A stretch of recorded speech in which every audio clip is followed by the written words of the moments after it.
Alongside Darren O'Day, Ben Ingram here with you. Lineup cards have just been exchanged at home plate. Time now for the starting nine. We'll start with the visiting Orioles. They have won 4 straight. They're 6-1 this spring. They're managed by Brandon Hyde, and they'll lead it off today with their center fielder, Colton Cowser. Batting second, switch hitting right fielder, Anthony Santander. Batting third, designated hitter, Ryan Mountcastle. Batting cleanup, first baseman Ryan O'Hearn. So the two Ryans in there at 3 and 4. Batting fifth, catcher James McCann. Batting sixth, second baseman Ramon Urias. Batting seventh, third baseman Jordan Westberg. Batting eighth, shortstop Jackson Holliday, the top prospect in all of minor league baseball. Batting ninth, left fielder Tyler Nevin. And the pitcher is going to be Tyler Wells, the right-hander. So again for the Orioles, it's Cowser, Santander, Mountcastle, O'Hearn, McCann, Urias, Westberg, Holliday, Nevin, and Wells on the mound. Those are the Baltimore Orioles. Now for the Atlanta Braves. They won both ball games yesterday in the split squad. So the Braves have 3 wins, 3 losses, and 1 tie this spring. Braves managed by Brian Snitker. And leading it off will be the right fielder, Louis Liberato. Batting second, left fielder, Jared Kelnick. Hitting third, third baseman, Austin Riley. And batting cleanup, first baseman, Matt Olson. Batting fifth, designated hitter, Marcelo Zuna. Batting sixth, center fielder, Forrest Wall. Hitting seventh, shortstop, David Fletcher. Batting eighth, catcher Chadwick Tromp. Batting ninth, second baseman Luke Waddell. And on the mound, it will be Bryce Elder, 24-year-old Texan, out there for the second time this spring. Went an inning and a third against the Red Sox in the second spring training game of the year. Gave up 2 runs on 4 hits, a walk and a strikeout, and faced 9 batters. So he'll be looking to face a few more than that in this outing today as he faces the Baltimore Orioles. So again for the Braves, Liberato, Kelnick, Riley, Olson, Ozuna, Wall, Fletcher, Tromp, Waddell, and Elder on the mound. Behind the plate calling balls and strikes, Jansen Visconti, and the trio of umpires on the base paths who will be moving around throughout the ball game, Jeremy Rehack, Jonathan Parra, and Junior Valentine, as those umpires are in their baby blue tops and the gray trousers. Braves will be taking the field in the navy tops, white pants, red lettering, red numerals outlined in white, Atlanta across the chest on top of the tomahawk. And the Orioles wearing bright orange uniform tops and orange caps, gray pants, black lettering, black numerals outlined in white, and Orioles across the chest in cursive. This is the second meeting between these two teams this spring. We saw the Orioles this past week. In fact, the Orioles making their second trip in a few days. They were here Monday, and the Braves dropped that ball game 2-1. That was a game where Max Fried was on the mound versus Seth Johnson. Only time we've seen Fried to this point, and he looked outstanding. Looking forward to seeing him again. But today it's Bryce Elder on the mound for the Braves. And again, he'll be making his second spring training outing. Partly cloudy skies, 81 degrees. Wind is blowing out to left field, so it could be an active day out there on that berm. There are a pretty good amount of fans out there anticipating as much.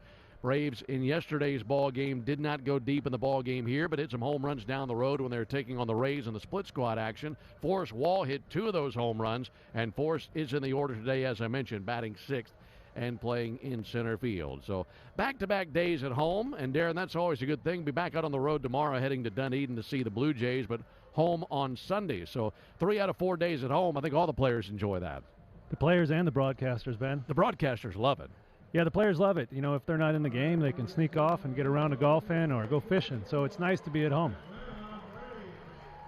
Braves take the field behind Bryce Elder, and here's how they fan out defensively. Matt Olson at first, Luke Waddell at second. David Fletcher is the shortstop. Austin Riley is at third. In the outfield, Jared Kelnick on patrol in left field. Forrest Wall, man center.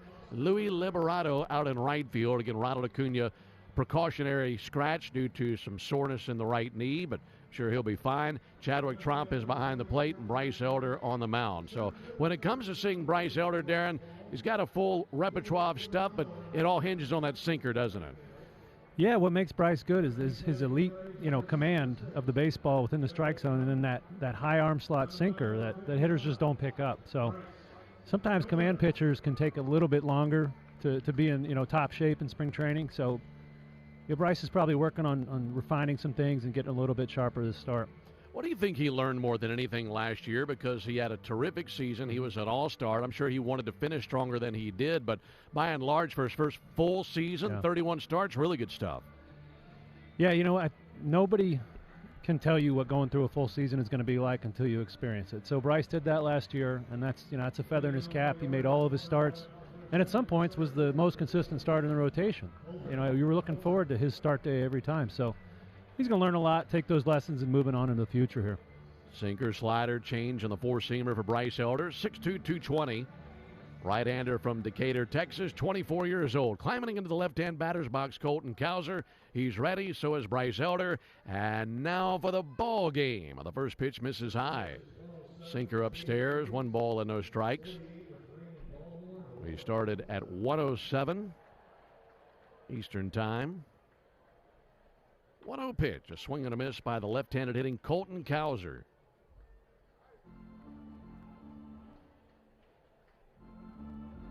Left side of the infield, a few steps to their left. Austin Riley between second and third. There's a called strike on Cowser. They get a 1-2 count on the Orioles center fielder. He'll be followed by Anthony Santander and then Ryan Mountcastle. Wind up at the 1-2. Tapped foul. Just did get a piece of it. Do it again with a 1-2 count. Another strength of Elder that I don't think gets talked about enough is his mentality. Just his mannerisms on the mound and how calm and collected he is. You know, last start, game led off with a leadoff double and then a walk, and it just kind of got away from him. Looks a lot better today. 1-2, a swing and a miss. Good pitch there. Able to use the slider, get the strikeout, and 1 down. That's a really good start. Yeah, when he came up 2 years ago as a rookie, they threw him in some pretty tough spots, and he handled all of the starts, with aplomb. So he's a guy that has just got a slow heartbeat on the mound, and if you would have asked me, I would have bet he would recover this start, get out there, get all his outs, use all his pitches. Facing Anthony Santander now, switch hitting right fielder, lots of power here. First pitch called strike. And a lot of what you're talking about, I'd imagine a lot of that can't be learned. That's your makeup. That's who a guy is. That's who he is. That's why he's a good golfer, too. There's the 0-1 pitch. Adam is low. Nothing gets Bryce too excited. If you ask me what makes him really happy, I don't know. A nice crisp dress shirt or a wedge in the middle of the green, maybe. A few of his favorite things, huh? Mm-hmm. 1-1, big chopper out to second. Taken on a bounce, chest high by Luke Waddell. Easy throw over to Matt Olson, 2 down. Yeah, that slider that he punched out Cowser on, that's the one that he came to spring training last year with the refined grip, the one he used to throw in high school. It was one of the biggest factors in changing his season last year. He was able to miss bats when he needed to. And we know he's an extreme ground ball pitcher, but every once in a while you got to get a punch out. It makes your life a whole lot easier. 2 up, 2 down for Ryan Mountcastle, no score. There's a called strike. I think that's a fascinating story, talking about that slider and how, going back to that pitch, that's a grip that he was using when he was in Little League, isn't it? Yeah. 0-1 pitch. Just missed the outside corner. Yeah, changed the shape to be a little bit more of a downer. And I believe even sometimes it would run arm side, which is the opposite way. So it's kind of a gyro slider as opposed to the more popular sweeper these days. There's a 1-1, swung on, missed. Mountcastle wasn't even in the same zip code as that sinker. That's a good one. That's good late life. If the ball waits until the very end to dart in, it's going to be much harder to hit than if it's a slow, predictable movement. 1-2 pitch, went right back to it, got the same result, and a swing and a miss versus Mountcastle. So a good 1-2-3 inning for Bryce Elder as he bookends the first with strikeouts. We head to the bottom of the first inning. Orioles nothing, and the Braves coming up when we come back.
Louis Liberato digging in. First pitch to him. A swing and a foul back. 0-1. It'll be Liberato, Kelenic, and Riley for the Braves. Here in the bottom of a scoreless first inning. They're getting their first looks at the tall right-hander Tyler Wells. 6'8", 260 out of San Bernardino, California. 29 years old. Righty brings the 0-1. Liberato comes unraveled. Swung on, missed. Tyler Wells last season, 25 appearances, 20 as a starter, went 7-6 with a 3.64 ERA. Ready with the 0-2, and the pitch on the way to Liberato. Missed off the outside corner, 1-2. Yeah, when you hear 6'8", you know the hitters don't see a lot of pitches coming out from that high, so it's going to be a interesting approach angle to the plate. 1-2 upstairs. Liberato laid off. He's got a heater, low to mid-90s. It plays up because of his extreme height, and he also gets great spin on it, just like maybe not to the same extent as Spencer, but similar phenomenon. Got a 2-2 count. Pitch to the plate. Fouled back. Do it again with a 2-2 count. Yeah, everything is coming straight down, isn't it, from a 6'8" right-hander. Yeah. Yeah, he's got a really nice changeup as well he'll use to righties as well as lefties. Braves saw him last year. He's made 2 career appearances in the regular year against the Braves, one in 2021, the other in 2023. 2-2. Liberato gets a piece of it, fouls it back. Altogether for Tyler Wells, 92 appearances in the big leagues over the last 3 seasons, 16 wins, 16 losses. Former 15th round selection by the Twins in 2016 out of Cal State San Bernardino, and he was a Rule 5 draft choice of the Orioles in 2020. No score, bottom of the first, 2-2. Comebacker whizzes past Wells, may have grazed him. That is into center field for a base hit, and a good AB by Louis Liberato. That's how good the Braves are. The MVP sits, and the next guy up does the same job. Whistles one right past Wells there. Yeah, Wells, we talked about, he's got good spin on his four-seamer. I was looking at his pitch heat maps where he likes to pitch, and his fastball is just all over the top of the zone. So he likes to pitch up in the zone, and he's an extreme fly ball pitcher, which to me, when I think fly balls in spring training, I think about them going over the fence. Yeah, especially on a day like today with a wind blowing out to left field. Jared Kelenic takes first pitch strike. When you talk about the heat map on the fastball and everything being up, how much of that, in your opinion, is him wanting to be up there versus, hey, I'm 6'8", and that's just where it's going? Yeah, I think that's just the trend in baseball, and they're trying to maximize what he does well. Liberato, good lead at first. 0-1 to Kelenic, fouled back. Good hack there, 0-2. It's the game goes in cycles. It used to be a downward swing. And pitchers were pitching down, and then pitchers found out, hey, there's swing and miss at the top of the zone. So now we're still in the era of, up in the zones where the swings and misses are, which is a necessity these days because even the 9-hole hitters are hitting, 20 homers a year. Right. So you got to miss bats sometimes. Kelenic fouls one off, 0-2. It seems like the trends every year, the pitchers go and the batters follow. Yeah. I mean, there's a whole generation of minor leaguers that are now coming to the major leagues that have only been seeing high fastballs and curveballs. Right. Because those are the pitch du jour, the last few years. And so now the sinker's going to make a comeback because they haven't seen any high-level sinkers. 0-2 pitch, ground ball to first. That'll be gloved by O'Hearn. He is able to send it to second for 1 and back over to first base for 2. Pretty good turn down there by Jackson Holliday at short. That goes 3-6-3 on the double play. Yeah, rare ground ball by Wells. Kelenic hit it hard, just hit it right at the first baseman. It was a nice turn there by Holliday, like you mentioned. Pretty good for a 20-year-old. And he does lots of things really well for a guy his age. It's incredible seeing the numbers that Holliday's put up, especially at the plate.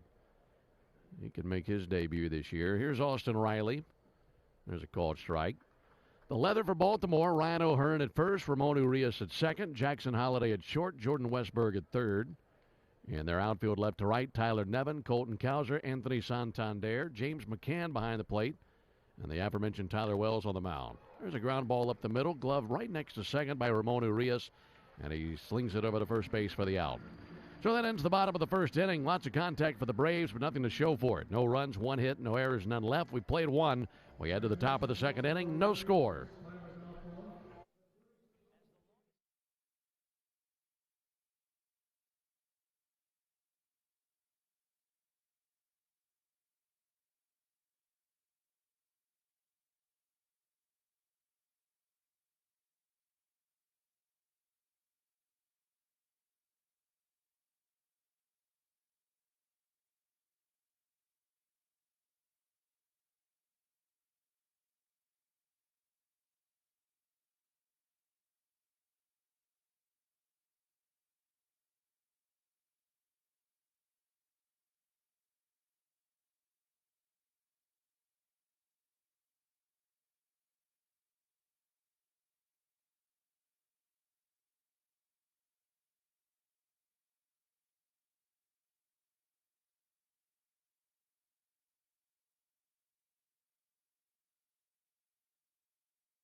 Alongside Darren O'Day and our producer-engineer Jonathan Chadwick, Ben Ingram here with you. No score into the top of the second as Ryan O'Hearn leads it off for the Orioles.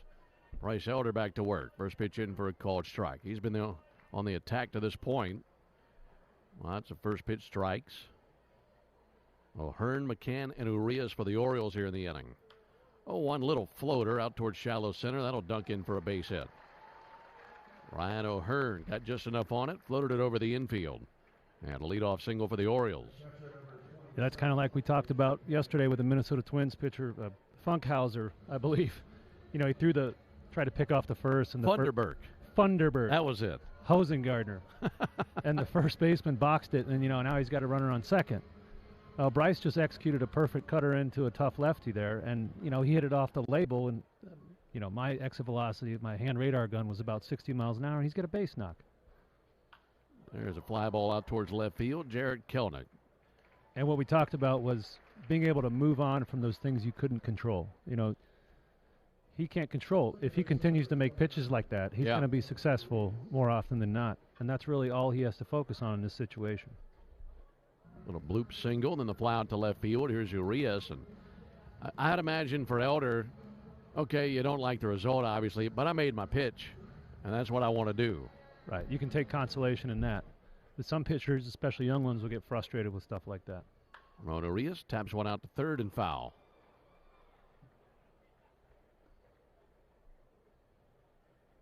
Bryce Elder had a 1-2-3 first inning with 2 strikeouts.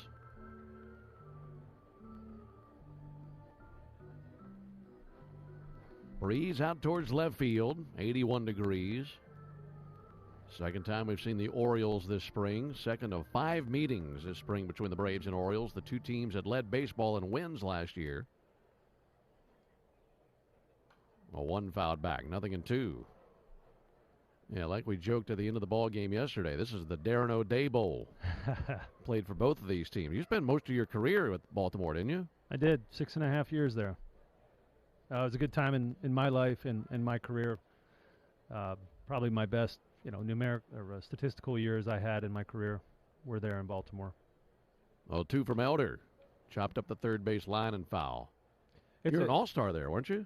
I did sneak into the all-star game one year. Yeah, it's a good city. It's a blue-collar city. They love their sports.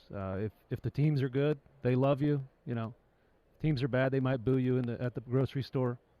But they care deeply about their sports teams, and a great franchise with a very storied history that does a great job of honoring, those guys. 0-2, a tapper to first base. Backhanded by Olsen. Guns to second for 1 over to first. Not in time there. It actually leaks through Elder and rolls to the Braves dugout. But that's a slick play by Matt over at first base, who was in on the grass holding that runner. And able to display proper footwork and delivered a strike down to second base. Fielder's choice for Urias. By the way, the bat came out of his hand, so it was field the ball and trying to get out of the way of the bat. Yeah, you love getting that lead out at second, keep that man out of scoring position. 2 down for Jordan Westberg. No score in the top of the second. Braves and the Orioles here at Cool Day Park in Northport, Florida. Westberg takes ball low. Nice job by Bryce covering first on that play there. That's something you practice a lot in spring training, almost ad nauseum. Bryce actually led the league in pitchers double plays turned last year. Bryce Elder did, really? With 4. 1-0 outside, 2-0. Which tells you 2 things. He's a pretty good athlete, and he stays calm. Yeah. Because if I ever had to come back on the mound, I absolutely panicked. And I was throwing it to whoever held their hand up to first. Just look for somebody in the same uni as you and just fire it their way. 2-0 pitch fouled back. At spring training, you're probably doing PFPs just as much as you're doing anything, aren't you?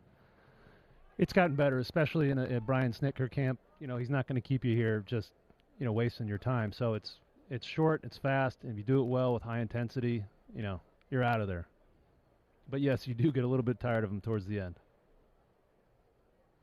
2-1 on a ground ball foul outside the bag at third, right behind Tony Mansolino, the third base coach for the Orioles. And unfortunately, there's just not a lot for pitchers to practice. You can only throw bullpen so often. So spring training is really the best time of the year to be a relief pitcher. You know when you're going to pitch. Your days aren't very long. You don't have to stand out there in the sun for 3 hours. The rest of the year is a different story. Yeah, during spring training, get your work in, go wet a line, or go tee off. Mm-hmm. 2 balls, 2 strikes. Pick off over the first base. Back in with a dive, Urias.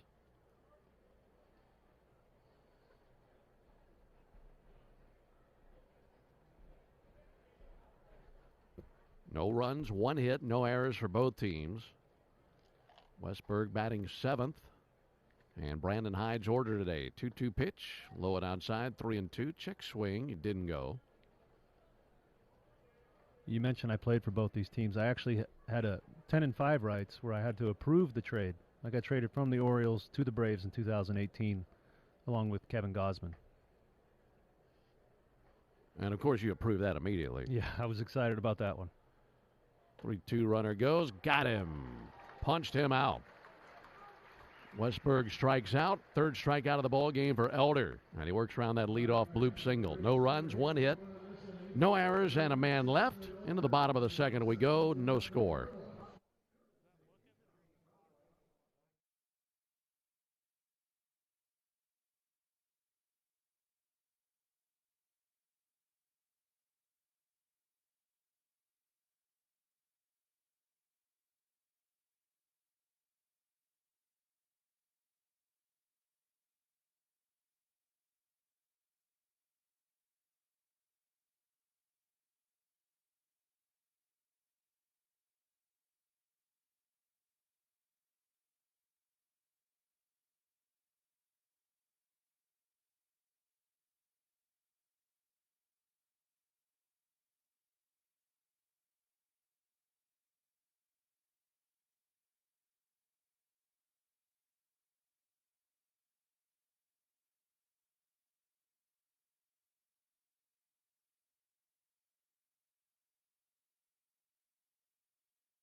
Matt Olson on the first pitch in the bottom of the 2nd. Check swing and a foul ball right back into the screen. 0-1 on the Braves first baseman.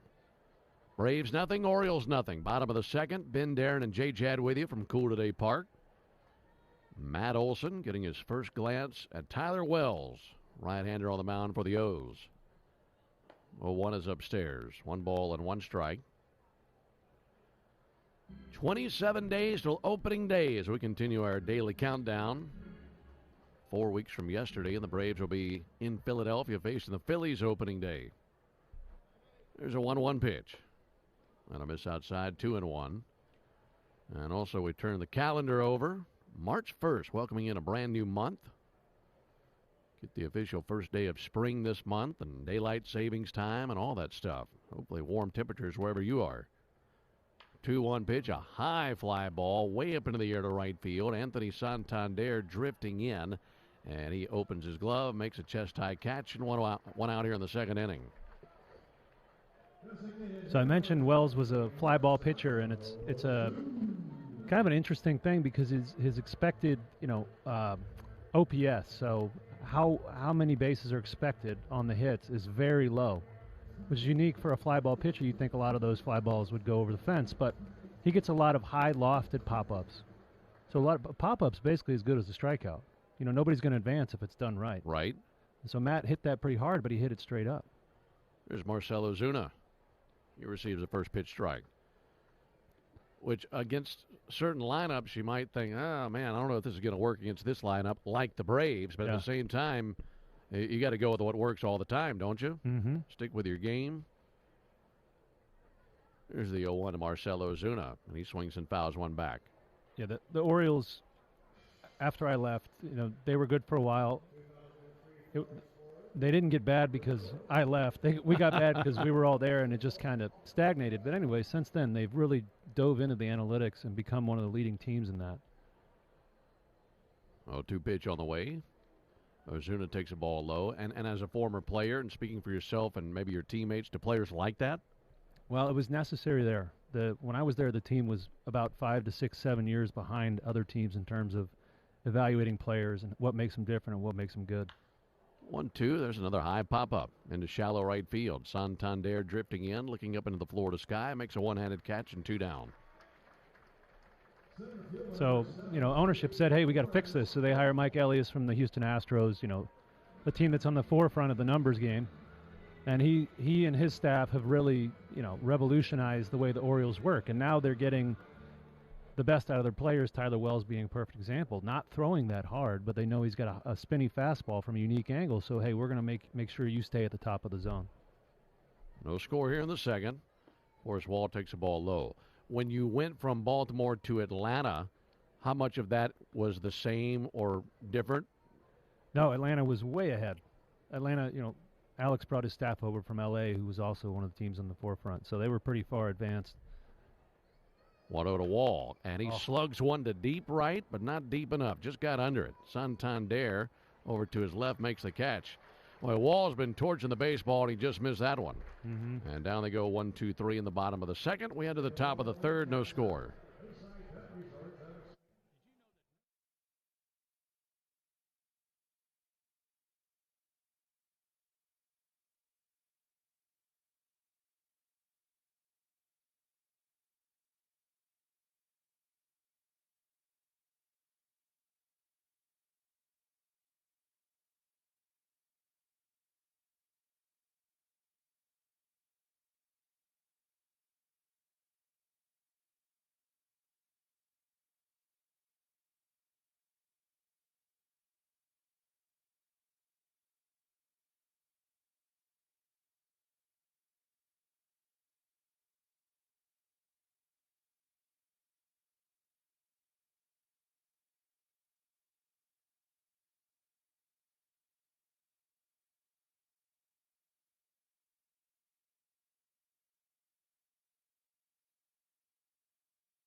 Orioles nothing, Braves nothing into the top of the third. Alongside Darren O'Day, Ben Ingram here with you. And Bryce Elder into his third inning of work, facing Jackson Holliday, Tyler Nevin, and Colton Cowser.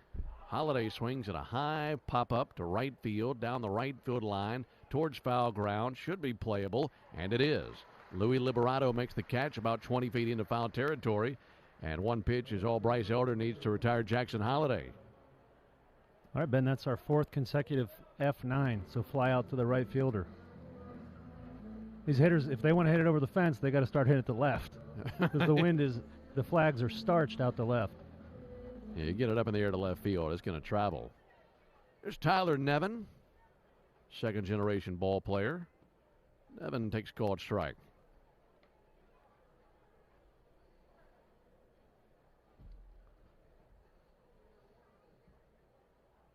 One pitch.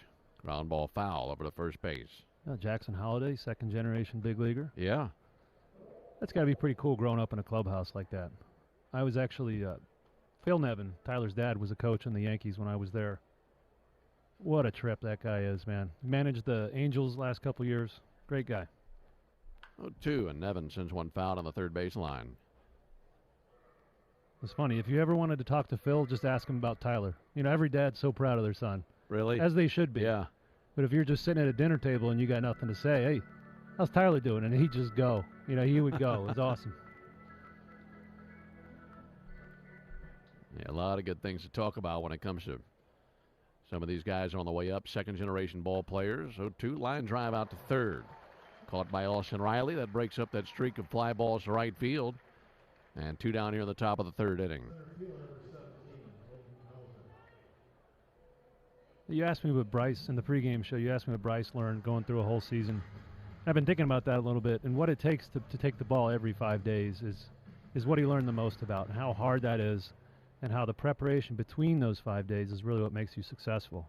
Colton Cowser sends one foul. It's interesting you bring that up, because when you think about a young player in their career, year 1 to year 2, year 2 to year 3, you might think about what they're doing and evolving in between the lines. But a lot of times you might see more evolution in between starts, how you ramp up to starts, how you prepare for starts, chasing and missing now, Cowser, your bullpens, that kind of thing, your side sessions. Mm-hmm.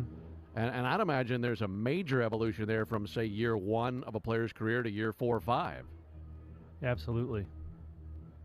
Getting in the training room, getting your work in, because I don't care who you are, you're not going to make it through a 6-month season without having some dents or dings or soreness. So that's important, being proactive about that as well. Bryce Elder looking for a 1-2-3 inning.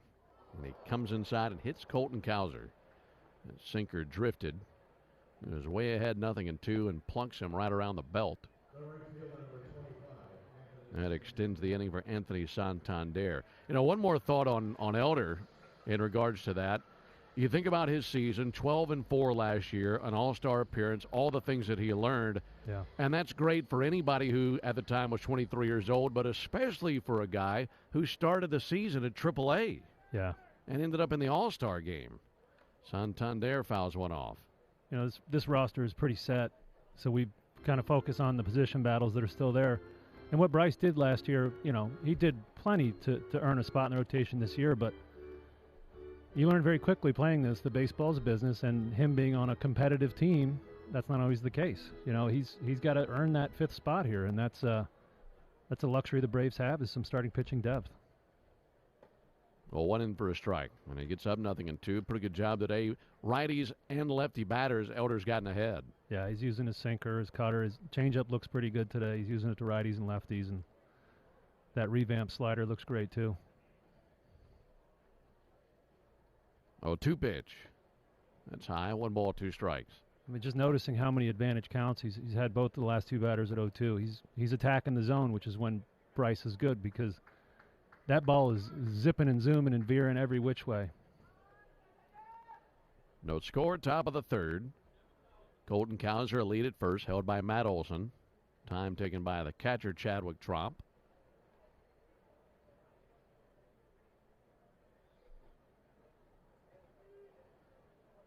Santander, 28 home runs a year ago. Big power bat in the Baltimore 9. 0 for 1 with a ground out to second base in the first inning. 1-2, floated out towards right center field, and that'll drop in for a base hit. Rounding second, on his way to third, Cowser. Throw goes to second base. It's a 2-out single for Santander. Yeah, Anthony's turned himself into a pretty dang good player. When he's one of the few Orioles that I played with. He's been there a while. When I was there, he was actually a Rule 5 pick. So young guy, plucked out of the minor leagues, has to stay on the major league roster the whole year. Didn't play much, and frankly wasn't that good. And to see what he's done, and now he's a legit, switch hit power hitter.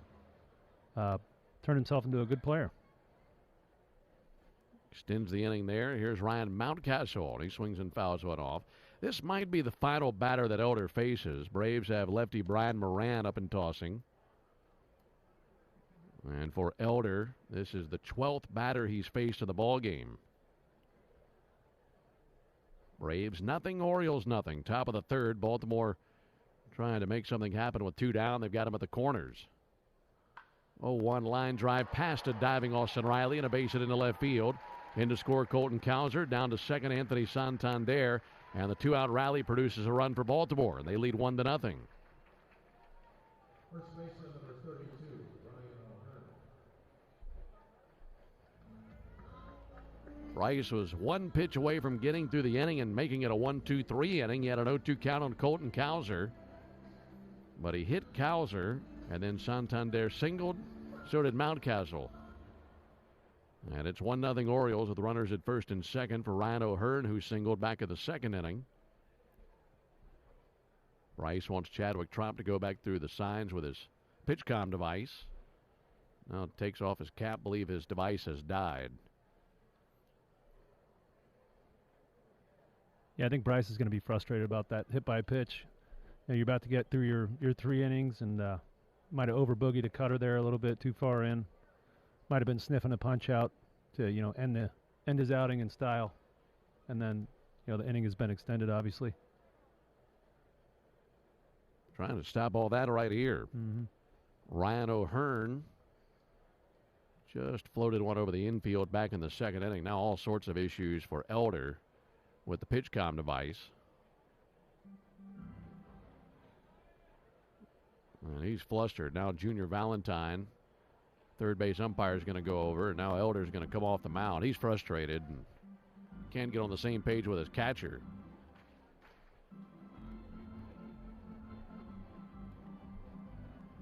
I would imagine that, his PitchCom isn't working. The confusion is, do they have a sign system in place? They've worked together quite a bit at Gwinnett and a little bit in the big leagues, that he might have a sign system that they can use with the runner on second base. Now ready, pitch to O'Hearn, and that's hit well to deep right field. Liberato sprinting back, and that's between Liberato and Wall, and goes to the wall in right center field. This will drive in 2 Orioles as Santander and Mountcastle both score. It's a 2 RBI double for O'Hearn, and it's 3-0 Baltimore in the top of the third.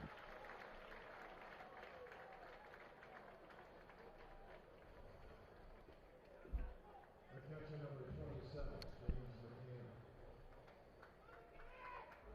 McCann. All of this with 2 down for the Orioles here in the top of the third inning. And you can't fault Elder for being frustrated by any means. He was one good pitch away from a 1-2-3 inning. Instead hit a batter, gave up a few singles, issue with a PitchCom device, trying to get on the same page with his catcher, then gives up the 2 RBI double. Now James McCann to the plate, takes the ball inside. Yeah, might need to take a little step off, refocus, deep breath. Concentrate on what you have to do to end this.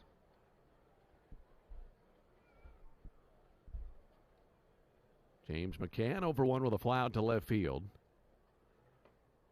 1-0 pitch in for a called strike. With those PitchCom devices, when we see players throw their hands up, take off their hat, take out the device, has the thing just gone dead? You can't hear anything? What are they hearing, if anything at all? I personally did not like them. I understand them, and they've been great for the game, obviously speeding it up. But personally, I'm an old horse. 1-1 rolled over towards short, gloved it short by David Fletcher. Good throw across to Matt Olson. There's out number 3. But the Orioles strike for 3 runs on 3 hits, all with 2 down. No errors and a man left. Into the bottom of the third we go. 3-0 Orioles.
Orioles 3, Braves nothing into the bottom of the third. New pitcher for the Orioles, left-hander Bruce Zimmerman, 6'1", 220. Takes over for Tyler Wells. Wells faced 6 batters, faced the minimum through 2 innings. No runs, 1 hit, no walks, and no strikeouts for Wells. So now Zimmerman takes over, and he's been in the big leagues the last 4 seasons with the Orioles, getting an opportunity here. Yeah, he's a Baltimore boy. He's born in Baltimore. I said it correctly that time. The natives say it without the T. Baltimore. Baltimore, really? Balmer. Some of them even say Balmer. I learned that in my time there. And he also went to Towson University, which is about a 15-minute drive from Camden Yards. I've never heard anyone say Balmer before. Oh, you got to go out to the Eastern Shore, and you'll hear it pretty quickly. There's David Fletcher. 7-8-9 for the Braves here in the bottom of the third inning. Fletcher takes called strike. I should clarify. If it's said properly, it's kind of a B-A-L-D, Baltimore. Like a soft D? Yeah. Baltimore. Definitely no T. Baltimore. There's the 0-1 pitch. Fly ball to left field, charging to his right, Tyler Nevin towards the corner, and that's foul ball into the seats. And it's kind of, I had a buddy tell me one time he had gone to Clemson, and he said there's a P in there that you pronounce. What? He'd say Clemson. Like almost as if it were C-L-E-M-P-S-O-N. Clemson. We'll have to ask Spencer about that. Yeah, you should. Hey, you know, if you say Clemson, it does sound kind of funny. It does. No balls, 2 strikes. Here it is to Fletcher. Hard hit ball out to short. Backhanded by Holiday. A strong throw from shallow left, but off the mark. And Fletcher safe at first base. He was just back of the infield cutout. Let it go. But pulled O'Hearn off the bag, so David Fletcher's aboard. Yeah, that would have taken an O'Neill Cruz type of arm to make that out. Yeah, David Fletcher is a guy that's having a good spring training, batting .545 before that hit, 3 ribbies. You could see what a manager would like about a player like him with his versatility and his ability to handle the bat, and he just hustled pretty hard down there to first base, sniffing a hit. I think that's an intriguing race this spring, thinking about Fletcher and Luis Guillorme. There's Chadwick Tromp. He ropes one out towards left field down for a base hit. Down to second base for David Fletcher. Back-to-back base hits here in the third inning, and the Braves are in business. Runners at first and second base.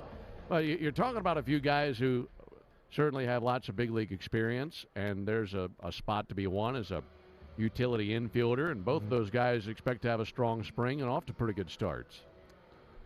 Yeah, and you love to have options. You know, the Braves have such a set lineup; they're going to run the same lineup up out there most days. So the bench guys really aren't going to get all that much PT.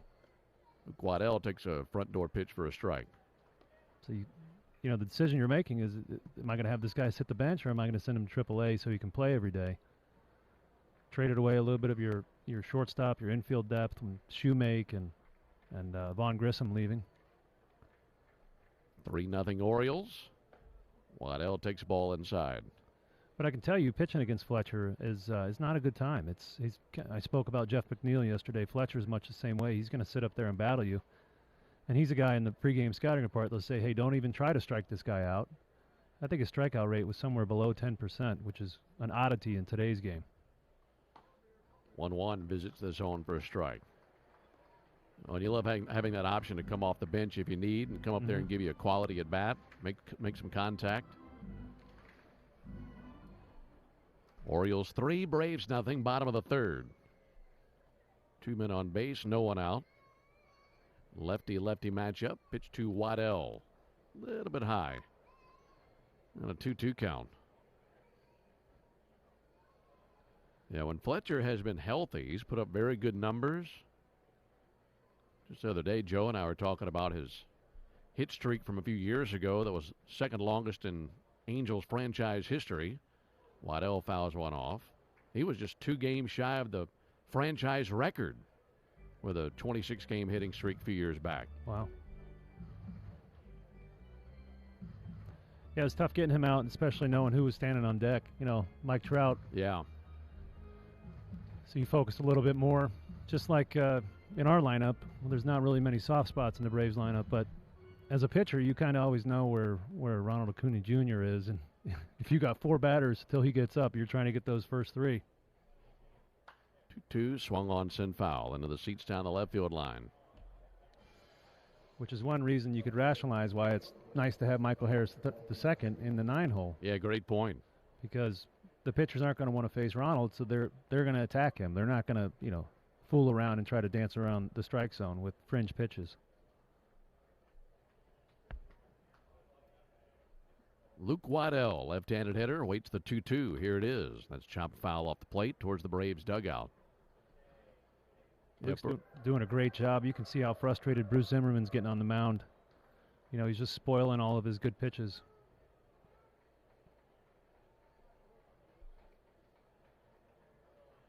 After Waddell, back to the top of the order to Louis Liberato.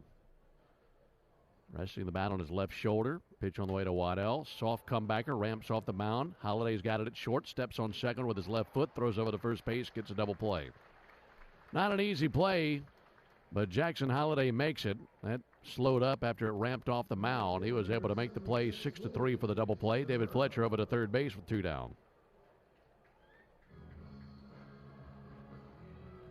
Hate that for Waddell. He put up a pretty good AB and has it in that way. Yeah, he got one off the label there, broken bat, and as you mentioned, nice play by Jackson Holliday with the funny spin on the broken bat jam job.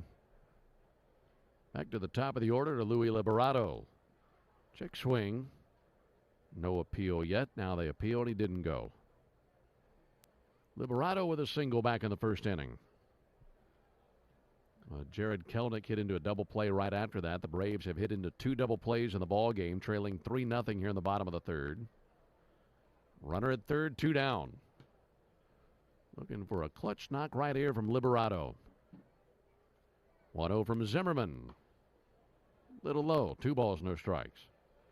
One guy we didn't get to talk about because his bat was so quick was Chadwick Tromp, who my personal least favorite thing about spring training was throwing to new catchers that I'd never thrown to because I threw a little bit differently. So every time I saw Tromp back there, I was very excited because he's a really good behind the dish. 2-0. He comes unraveled, swung on and missed. He calls a good game. He's imaginative with his pitch calling. He's a good receiver. Sometimes pitching in late in spring training games can be kind of like speed dating. You're out there on the mound like, okay, what do you throw? What are your signs? It can be a little confusing. So it's always nice to see a familiar face back there. 2-1 and a high fly ball to the left. Tyler Nevin drifting back a few steps. Now to his right, makes the catch. And the third inning fizzles out for the Braves. No runs, 2 hits, no errors, and a man left. 3 innings behind us. We're off to the top of the fourth. 3-0 Orioles.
Orioles 3, Braves nothing into the top of the fourth inning. Alongside Darren O'Day, Ben Ingram here with you. Raisel Iglesias, the new pitcher. And before we tell you about him, let's pause 10 seconds for station identification. You're listening to Atlanta Braves Spring Training Baseball.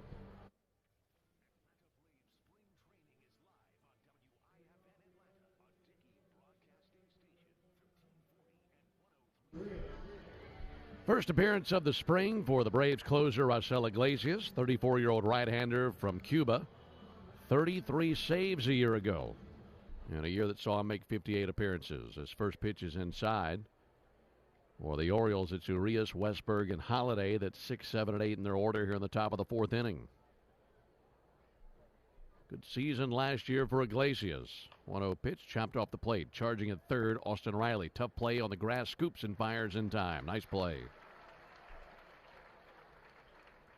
Gosh, Riley moves good for a big guy.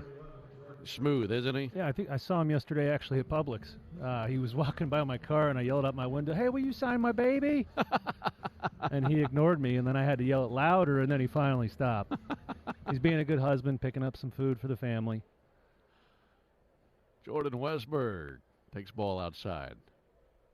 But it looks like he might have lost a few pounds. 1-0 to Westberg. Ground ball out to second. To his left, Waddell is able to glove it. Throws over to first base, 2 down. You know, if Raisel isn't careful here, he's going to have to throw a post-inning bullpen to get his pitches in. Or might have they won't send him back out for another. But, you know, in spring training, it's about building your workload. And if you throw a 4-pitch inning, that's just not enough. Yeah, that'll work in August. Right. Not on March 1st. Sometimes you got to jog down there and get a few extra. Jackson Holiday swings and misses. Yeah, Iglesias looking for a 1-2-3 inning. Last year, 5-4 with a 2.74 ERA. He will enter the season 10 career saves shy of 200. 0-1 whacked out towards right center field, and that'll lay down for a base hit. That'll be cut off right at the edge of the warning track by Forrest Wall. 360 spin as he fires it in. And by the time it hits the cutoff man, Jackson Holiday standing at second with a 2-out double. I know Holiday wasn't on the team for the Orioles last year, but the cool thing about that team and the way they won was not by hitting home runs, which is what most teams do now. They won by hitting a lot of doubles. They hit some homers, but they pitched, they did the little things well, and they hit. They would put together multiple hit innings or walks to score runs the old-fashioned way. Tyler Nevin to the plate. Front door breaking ball in for a called strike. Iglesias taking over for Bryce Elder. 3-0 Orioles here in the top of the fourth. Check swing and a slow roller out to first. That'll work. Taken by Matt Olson. Steps on the bag.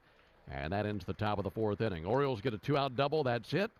Braves have 2, 3, 4 coming up when we come back. We head to the bottom of the fourth inning. 3-0 Baltimore.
Ben and Darren with you from Coolidge Park here in Northport. 3-0 in favor of the Orioles. And the Braves will be sending up Kelenic, Riley, and Olson here in the bottom of the fourth inning. Still the lefty Zimmerman on the mound for the Orioles. Pitch on the way to Jared Kelenic. He swings, and it's a deep drive to right field. Sprinting back Santander to the track, and he makes the catch in front of the wall. Like you mentioned earlier, not the best day to go to right field. He tried and got it to the warning track. Yeah, it looks like he just barely missed that one. A little bit of frustration going around first base. I think, trade for Kelenic, I don't think a better thing could have happened to him to go from Seattle, where he was, the big prospect that everybody was depending on, to coming here and having all these superstars around him. Austin Riley, big swing and a miss, 0-1. Yeah, you know what it's like to come to this clubhouse and be teammates with these guys, and when they've had so much success, and you know what the standard is, and that's to win every single night. How could that not rub off on you in a positive way? Riley swings and misses at a pitch down, 0-2. And, I'm sure he has higher expectations for himself than anybody, but here he just has to be good. He doesn't have to be, otherworldly. You don't have to put too much pressure on yourself. Riley waving the bat, waiting on Zimmerman. Here it comes. Almost hit him in the back foot, 1-2. Kelenic, we've been hearing his name for so long because he was such a big prospect, but he's actually younger and has less service time than Spencer Strider and Ian Anderson. So he's still a young guy. He still has time 24 to realize that potential. Riley chops one foul off the plate. It's funny how that works, because you can lose track of how young a guy actually is when you've been hearing his name for 4 or 5 years. Right, because he was such a big prospect. You were hearing about what he was doing in A-ball and Double-A. Ball and 2 strikes on Riley. He's 0-for-1 with a ground out to second. Zimmerman deals. Riley swings, and there is a pop-up right side of the infield. Ryan O'Hearn at first base, drifting to his right, makes the catch. 2 down. First baseman number 28, Matt Olson. 2 down for Matt Olson. 3-0 Orioles here in the bottom of the fourth inning. You brought up something a second ago, and we might have to wait until the 5th inning before we go here, but you're talking about getting to spring training, facing new catchers, or being paired up with new catchers, and trying to get that chemistry down. Matt Olson pops one up. Left side of the infield. Holiday and Westberg both there. That will be Westberg's ball in shallow left. We'll pick that up when we come back. Braves go down 1-2-3 in the 4th. We're off to the 5th. 3-0 Orioles.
Top 3-0.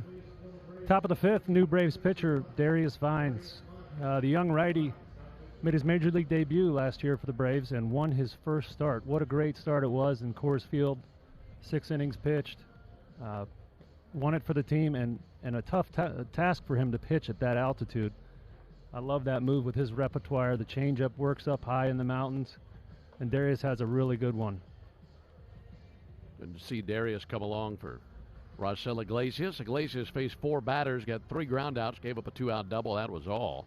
And then prior to that, we saw Bryce Elder for 3 innings. Yeah. I thought Bryce made some really good pitches. He had some rotten luck on a few of them, but I thought altogether had some really good pitches today. Yeah, that's one of those instances where, you know, the box score doesn't indicate how well he pitched. He was great for 2 2/3, and then it just got away from him. He's going to be a little frustrated by that. There's a foul ball over towards the first base dugout from Colton Cowser. It's the top of the order for the Orioles. All right, we're talking about you coming into spring training, and a lot of times for pitchers, you're paired up with catchers that you're not familiar with, hadn't had a whole lot of time to work with them and build some chemistry. Here's the 0-1 to Cowser. That'll be sent foul. Let's say I'm catching you for the first time. How does that conversation go? What are you trying to tell me about you and what you do and how you want me to reflect that? Well, if we've done it right, I've thrown a bullpen to you at least, you know, in the build-up to the games. But sometimes you don't get an opportunity to do that with guys catching on backfields or traveling on the road. 0-2 to Cowser. Grounded foul outside the bag at first. So when you would come to the mound, hey, wait, what do you throw? You know, I throw sidearm, so I'm a little different. And I've actually had a catcher before say, oh, okay, you throw sidearm, sure, no problem. Well, I was different than a lot of sidearmers. I pitched up in the zone, so and he hadn't seen that pitch before, which was the pitch that really made my career. He ended up boxing 3 or 4 balls and got in trouble with the coaching staff. Pitch swung on and missed by Cowser. When I say boxing, I mean he was trying to catch it, and he doinked it or went to the backstop. So if I found out before the game there was a catcher I hadn't worked with, I would try to go talk to him before the game. So we didn't have to be on the mound when I'm trying to focus, have to be out there talking about signs and sign systems, obviously in the pre-PitchCom era. 1 down for Anthony Santander. Pitch on the way from Vines. Popped up on the infield. Seen a lot of those today. This will be Austin Riley's ball right in front of the bag at third and 2 down. Yeah, there's that plus changeup. He's got Santander out in front and tipped it off the end of the bat for an easy out.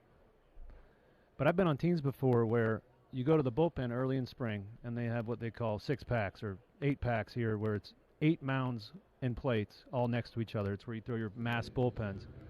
And a catcher would stand at every plate and the pitchers would speed date down the line. Hacked and a miss by Hanley.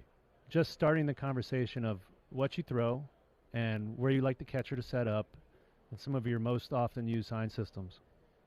0-1 to Hanley. Another swing and a miss. So how many would you throw before you switch to the next catcher? So you weren't actually throwing. It was just honestly speed dating. You were just talking. You were chatting them up just to get the conversation going on what you like when you're out there on the mound. It's a good idea. Maverick Hanley awaits the 0-2. Just missed. Good pitch by Vines. Didn't get the call. Maverick Hanley pinch hitting for Ryan Mountcastle, who went 1 for 2 with an RBI single and a run scored. 1-2, that'll do. Swing and a miss, just wiped him out there. And a good inning for Darius Vines with a 1-2-3 fifth. Braves have Ozuna, Wall, and Fletcher due up when we come back. On to the 5th we go, 3-0 Orioles.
Alongside Darren O'Day and our producer-engineer Jonathan Chadwick. Ben Ingram here with you. Orioles 3, Braves nothing into the bottom of the 5th inning. Going to be Ozuna, Wall, and Fletcher for Atlanta. And on the mound now for Baltimore, right-hander Caleb Ort, big righty, 6'4", 250. Comes over from the Red Sox. He was there last year and made 21 appearances.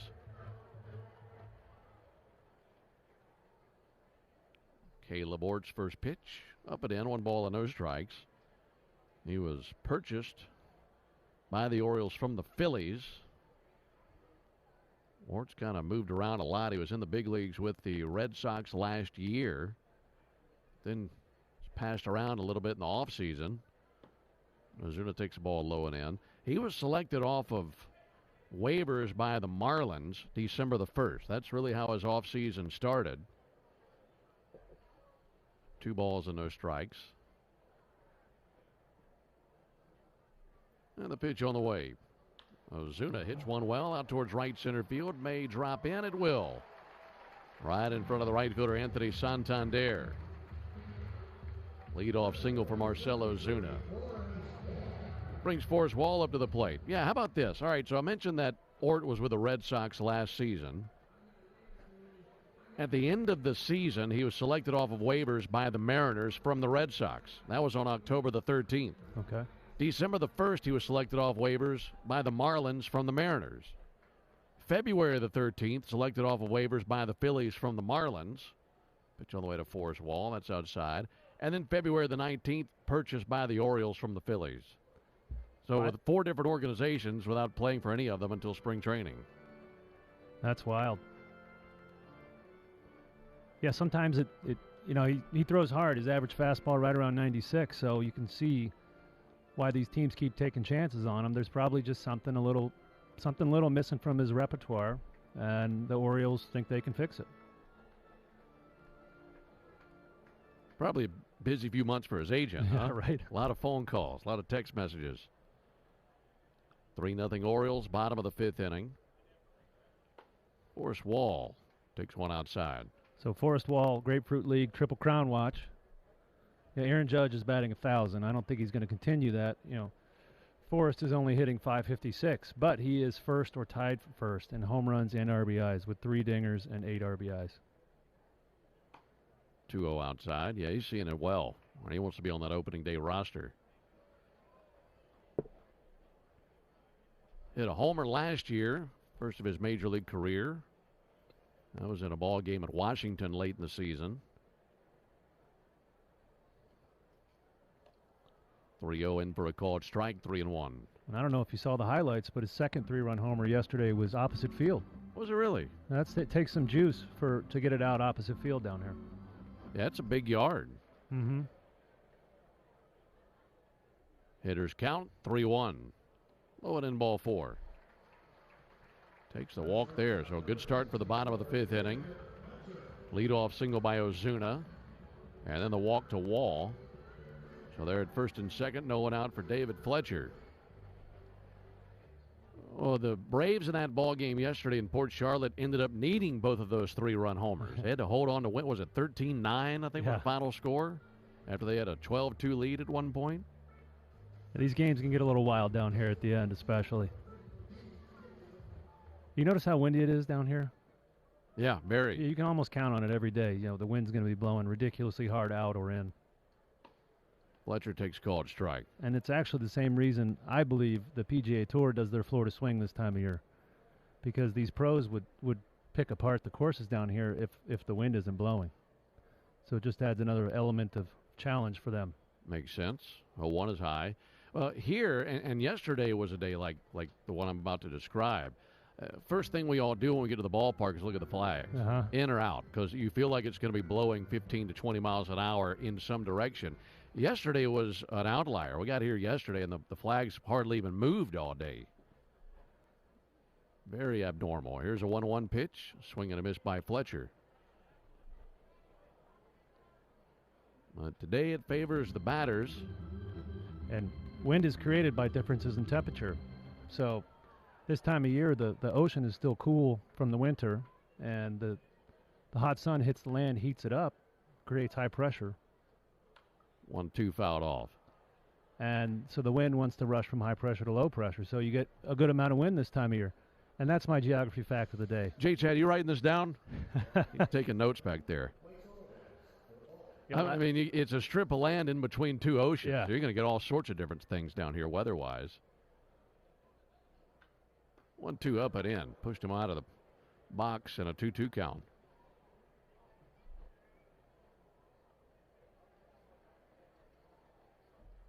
Three 3-0 Orioles. See if the Braves can crack the scoreboard right here. Fletcher's 1 for 1 with a single. Here's the 2-2 pitch. Fouled off into the screen. Do it again with a 2-2 count. So I'm guessing most of your spring trainings were here in Florida, but you had 1 or 2 in Arizona, didn't you? I did. So you get drier air there, but not as much wind. Right. Yeah, you can't. I always had trouble gripping the baseball. I like a little humidity to be able to spin the ball. 2-2 popped up right up the elevator shaft. First baseman coming along. That's O'Hearn. And he makes the catch next to the mound. Yeah, pros and cons. Arizona, the parks are much closer together. The bus rides are much shorter. You can also get in quite a bit of trouble in Phoenix. A little bit of a party town. You don't say. I don't know if you've been. I've had a few nights in Scottsdale. Yeah, it's a good time out there. So Florida's usually a little slower pace. More golfing. There's a lot of great fishing down here. One spring training, that's all I did every day. Chadwick Tromp takes a ball low. When I was with the Mets, I was stuck in Port St. Lucie. We were freshwater bass fishing. We'd pull 40, 50 fish out of these ponds a day. Over here in Sarasota, you can get out in the ocean, in the bay, and catch some big saltwater fish. So being from Florida, I love that. 1-0 fouled back. So if you had your pick of playing 18 or getting out there and fishing for a day, which would you choose? Oh, I'm playing 18, yeah. Unless it's a goat track, Yeah. Like the golf courses Matt Olson used to take me to. The places where the goats graze the fairways and just not much grass. 1-1, a swing and a miss by Trump. So if it's just a rough track, you're going to go fishing. But if it's a nice 18, right, tee them up. And I grew up freshwater fishing, and then I figured out, wait, these saltwater fish are twice the size and you can eat them? Forget freshwater. So now I'm a saltwater fishing snob as well. 1-2, he reaches out and pokes it to short. Taking it short by Holiday. Underhand toss to Urias over to first base and another double play. That's the third one the Orioles have turned on the Braves today. And that ends the bottom of the fifth. No runs, 1 hit, no errors, 1 left. On to the sixth, 3-0 Baltimore.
Three 3-0 Orioles. It's still Darius Vines on the mound for the Braves with lots of changes around him.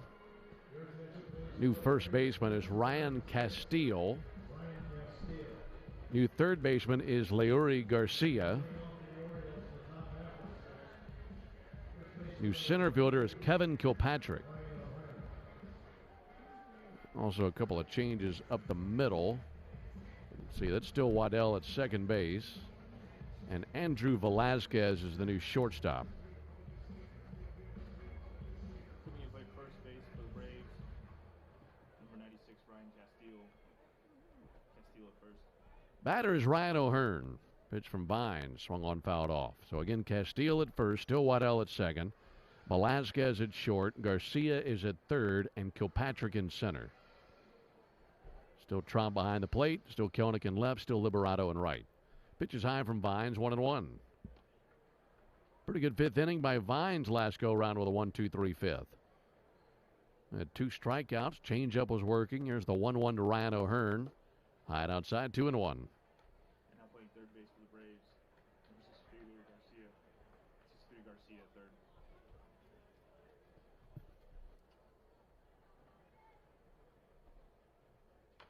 2-1 chopped off the plate up the first base line. That stays fair. It's gloved by Castillo while his foot was on the bag. That's pretty easy. 1 down on the unassisted ground out. That'll bring James McCann up to the plate. Yeah, beautiful down and away change up there from Vines to induce, weak contact from a big, powerful hitter at O'Hearn. That's right where you want to throw it if you want to get that those little rollovers to the right side from lefties. What are your expectations for Darius Vines this season? Getting a taste in the big leagues last year.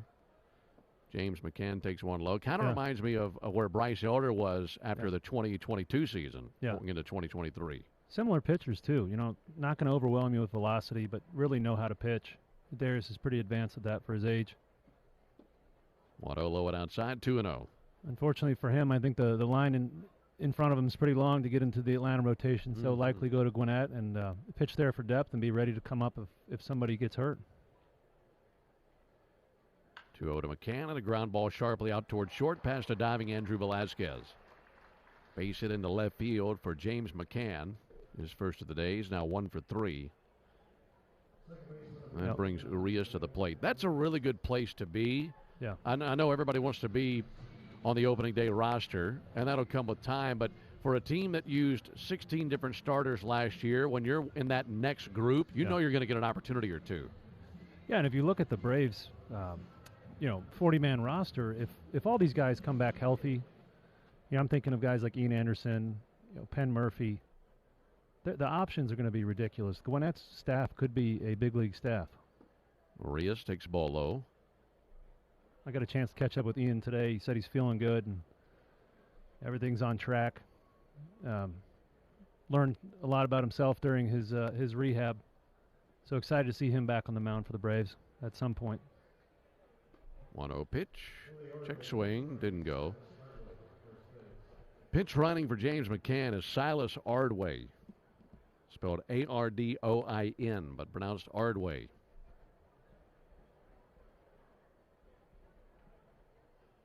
There's a 2-0. Low and outside. Yeah, it's, you get injured, and I don't mean this negatively by any means, but when you have Tommy John, you're injured, you're kind of out of sight, out of mind, and it's like, oh, yeah, how is he looking? How's he feeling? So used to seeing the guys and thinking about the guys that you regularly see. There's a ball high, and that's ball 4 to Urias. So that's a good report for Ian. Yeah. You're right, and it's talking from the other side of it, when you are injured and you're down here in Northport and the team's up, gallivanting across the United States playing all these games, you kind of feel forgotten. I bet. And so it goes a long way when your teammates, check on you, or you get updates about these guys, or every once in a while you get to come up to Atlanta and feel like you're still part of the team. I believe Ian has a house down here, so that probably made last summer a little bit easier on him. But, he's a hardworking kid, and I'm sure he's doing everything to his best to get back as soon as possible.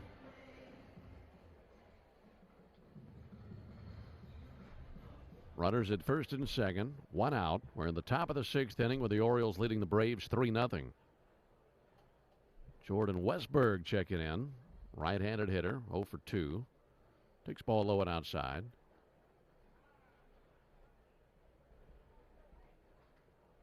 Nick Maton is pinch running at first base for Ramon Urias. Vines touches the outside corner, evens the count up 1-1.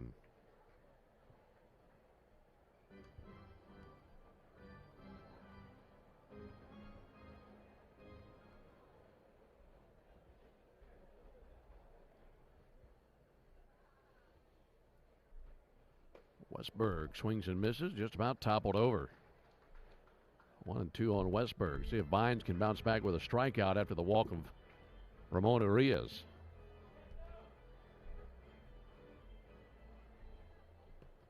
Vines 2 strikeouts last inning. 1-2 pitch and a strikeout here. Bottom fell out from underneath that one. Westberg swung right over the top of it. 2 down after the strikeout. Another beautiful changeup there. Darius does such a good job of keeping that arm speed and just using his grip to take off the velocity instead of slowing his arm down.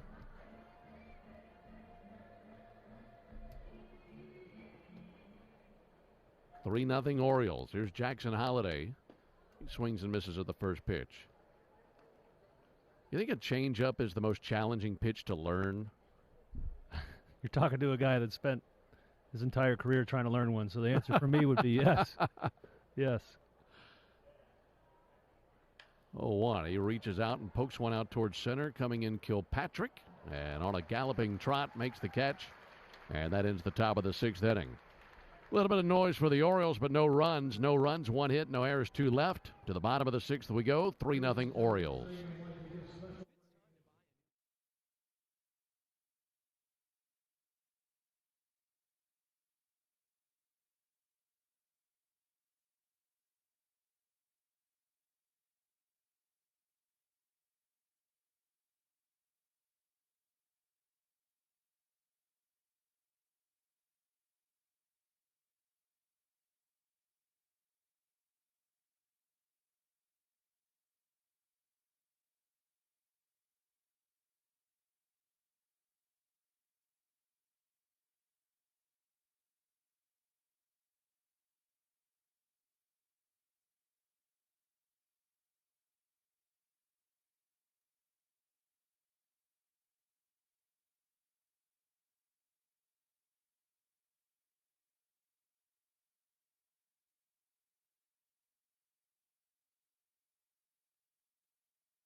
Bottom 6 here at Cool Today Park. O's still up 3-0. Matt Crook, next pitcher for the Orioles. 29-year-old left-hander from Hillsborough, California. Facing the Orioles for the 2nd time this spring training. He was acquired by the Orioles from the Yankees for the good old cash considerations on February 18th.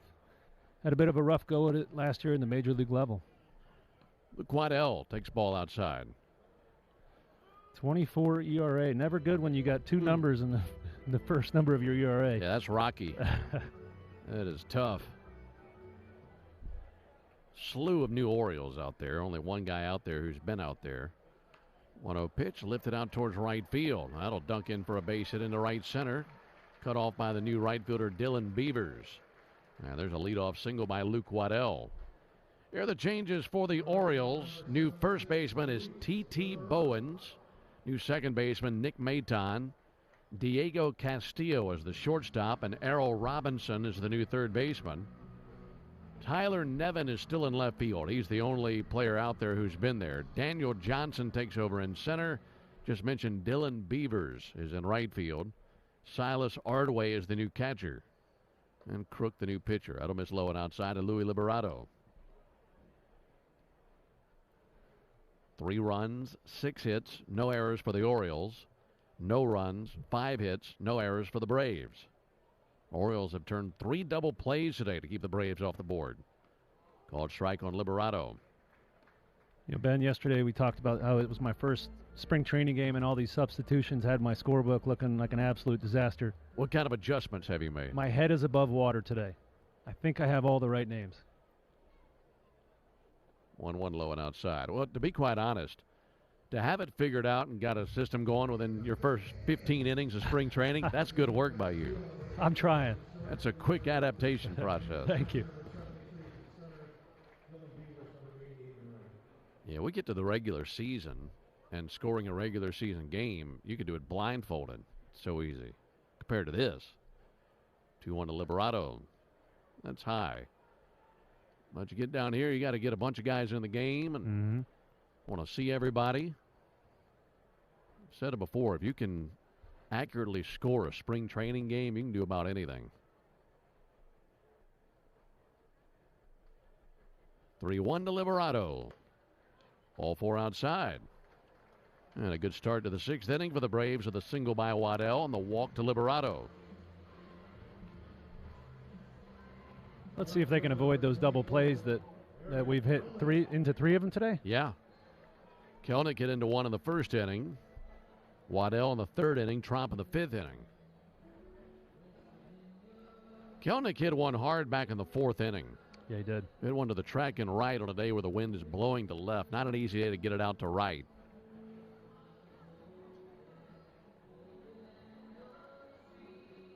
This will be a good opportunity for him. Try to collect a base hit and drive in a run. Jared Kelnick. Bat resting on his left shoulder. Now tilts it up. First pitch high and away from the lefty Crook.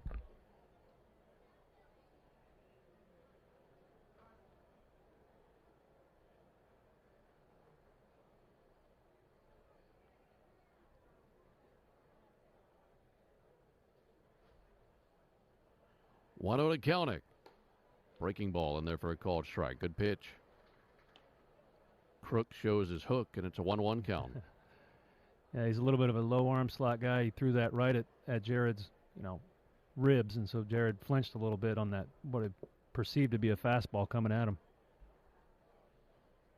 1-1 and a soft ground ball out to second. Holliday's got it, stumbles, reaches for the bag with a glove, and gets the out. So no double play here, but they do get the out at second base.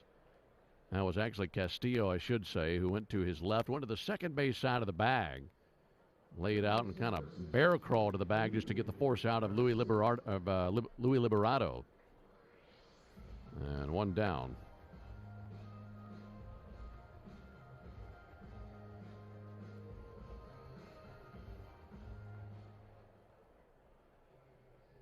Braves have him at the corners. 1 down for Leury Garcia.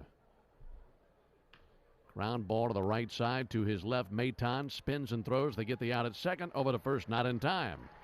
So the Braves stay out of the double play. And the result for that is their first run of the day. 4-6 on the putout of Jared Kelnick down at second base. Fielder's choice and an RBI for Leury Garcia. Waddell scores. 3-1 ball game. We are on the board.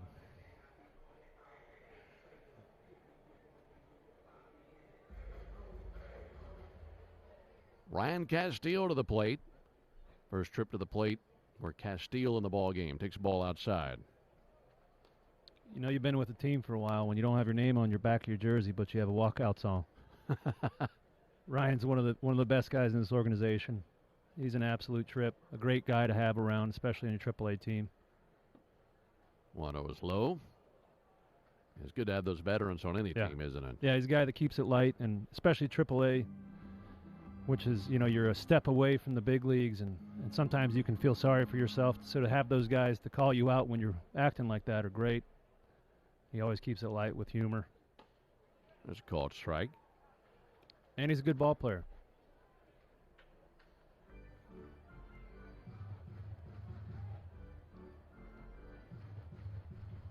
Orioles 3, Braves 1, bottom of the 6th.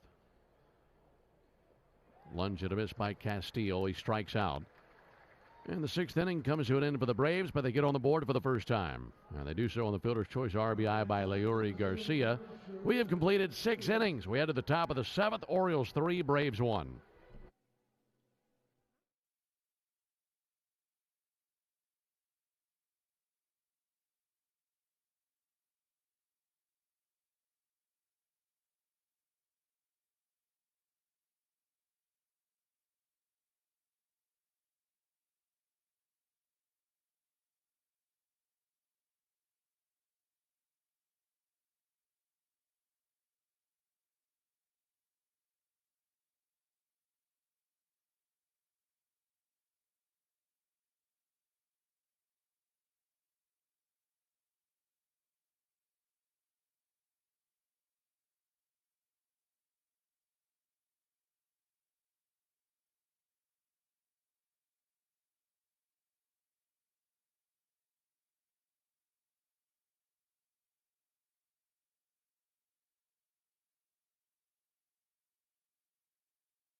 Still Vines on the mound for the Braves into the top of the 7th inning. It's 3-1 lead for the Orioles.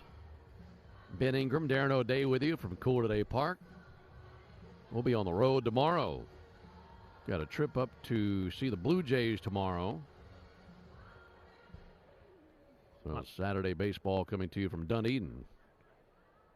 There's Tyler Nevin. Ball low and outside. Yeah, I'm excited for my first experience on the J-Chat Express. Yeah, man, you're going to be a road dog tomorrow. I'm going to rate his driving. I'll be watching the whole time, J-Chat. 1-0 pitch and a ground ball routinely hit out to short. Scooping it up is Garcia, rather, at third. Slings it over, one down.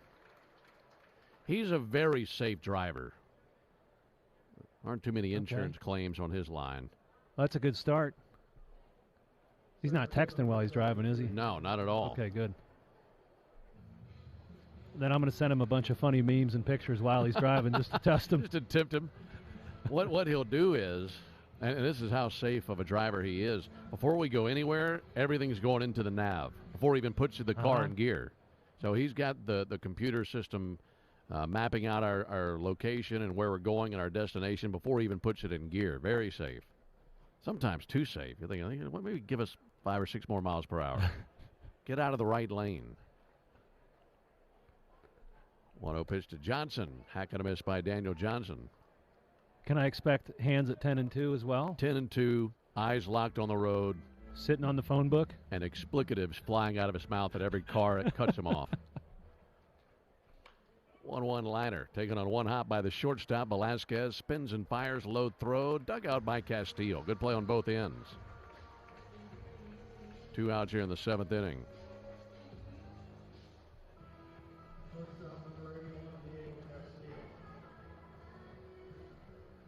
Yeah, what all road trips do you have while you're down here? I know we got one to, I think we're Fort Myers, where, Monday? Mm-hmm. Yes. Is that Twins or Red Sox? I believe it's the Twins. There's Dylan Beavers. There's a ball high. Hey, look on the video board. They took our recommendation. That's fantastic. Big bottle of Old Bay seasoning on there. Of course, the iconic seasoning of Baltimore. 1-0, it's sky high, left field. Jared Kelenic looking for it. And this will be Kelenick's ball out in left field. And that ends the top of the 7th inning. So they go down 1-2-3. Time for us to stretch them out. We head to the bottom of the 7th. 3-1 Orioles.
Braves coming to the plate in the bottom of the 7th, trailing 3-1.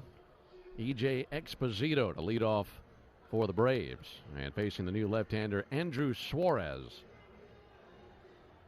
Andrew Suarez with the Cardinals last year, made 13 appearances. Prior to that with the Giants at the big league level. And facing E.J. Exposito. Exposito takes the ball low and in. Braves did make a change defensively, though he didn't get to in the top of the inning. That was Cade Kern in left field who made the final catch at the top of the 7th. Exposito takes the ball outside.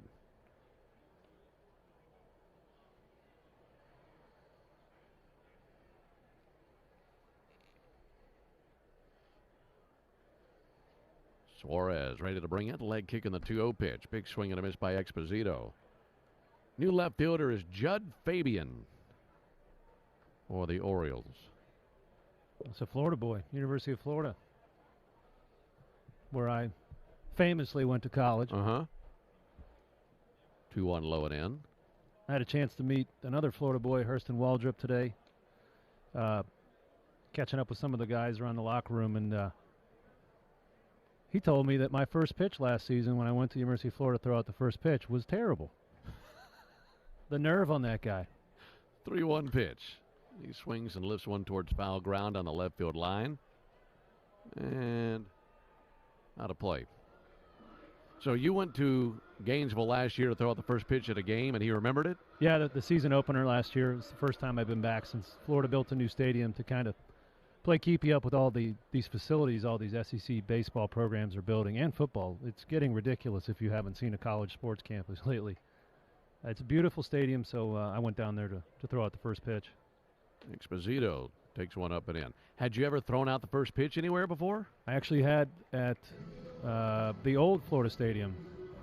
And that time I tried to throw it sidearm the first time, and it came out like halfway sidearm. It was nowhere close to the batter's box. It's harder throwing out the first pitch than it is pitching to Major League batters because you can't whiz it in there.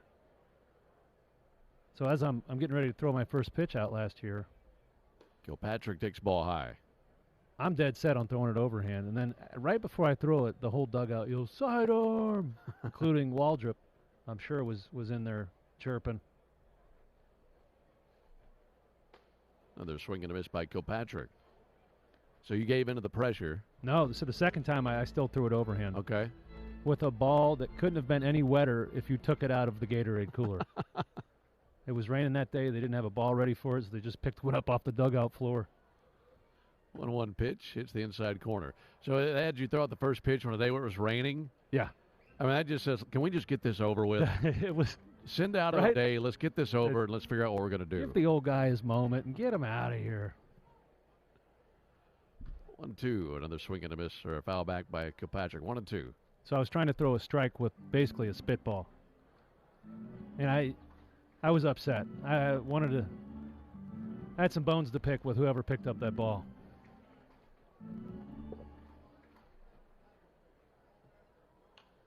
There's a ball shot out towards second. Wow. Diving stop by Maton to second from his knees in time to get the incoming Exposito. Very nice play by Nick Maton at second base. He gets up and dusts himself off. That's a slick play. One down. Kilpatrick down to first base with the fielder's choice, feeling robbed. Yeah, that was a hard hit ball. Great play by Maton. What years are you at Florida? 2002 to 2006. I liked school so much I stayed for 5 years. You and me both. Pitch up and in. And of all the SEC stadiums that you would go to, and seeing those stadiums now like you're talking about, it's just some amazing facilities. Yeah. Who are your favorite 2 or 3 that you'd go to?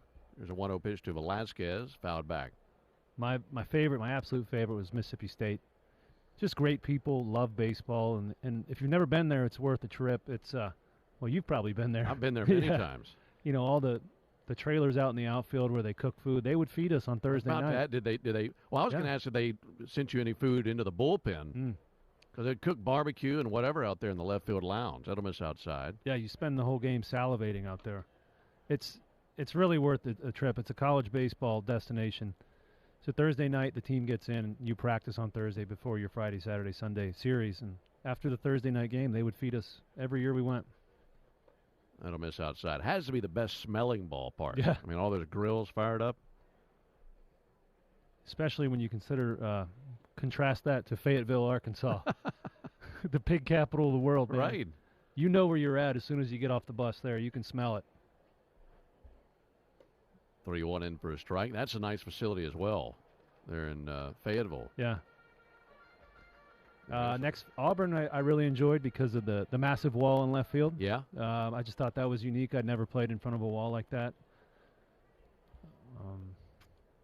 Didn't love Georgia. That's not going to be a popular opinion here on this Braves radio network. Just talking from the perspective of a visiting pitcher. There's a fly ball to deep right off the bat of Velasquez. Dylan Beavers over to his right, runs it down just shy of the warning track. Second out here in the 7th. We've seen some hard hit balls just die at the track in right field today. Yeah. Yeah, it's Andrew Velasquez. I had a chance to play with him in New York, and he's a beauty too. He's nicknamed Squid. It's a perfect nickname for him. Actually, he grew up in the Bronx. Got to play for the Yankees, and while I was his teammate, he was still living at home with his parents. That's amazing. Hit his first major league home run as a Yankee. Yeah. He said, "Why wouldn't I? I get free food. She does my laundry. Save all the money on rent." Had it made. Yeah.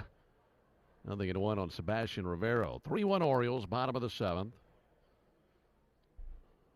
Rivero with a big swing and a pitch tipped into the mid of Silas Hardaway. Now, when you start talking about SEC sports, the football facilities they're bananas. Mm-hmm. I mean, they're nicer than a lot of major league clubhouses. 0-2, got him swinging. Went down and in with a slider. And Rivero strikes out. Only the second strikeout of the ball game for Orioles pitchers. But they have kept the Braves quiet. We're off to the top of the 8th, 3-1 Orioles.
Welcome back to Northport, where the O's still lead the Braves 3-1.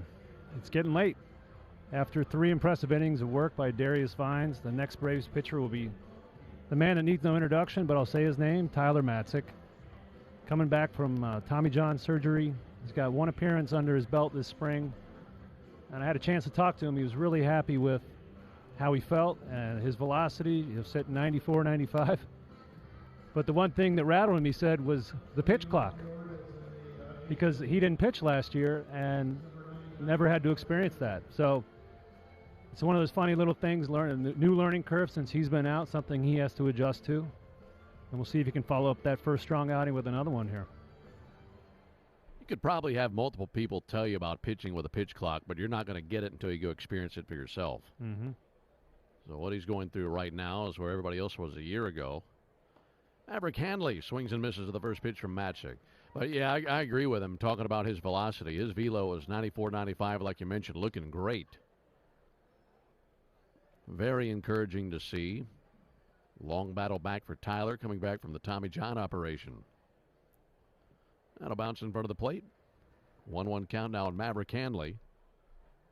Errol Robinson is on deck for the Orioles. And he didn't get the grace period last year with the longer times with runners on base. And This year they've shortened that by a few seconds. It's going to be even more of a challenge for these pitchers. Breaking ball in for a strike. Ball and 2 strikes on Maverick Hanley. Orioles 3, Braves 1, top of the 8th inning.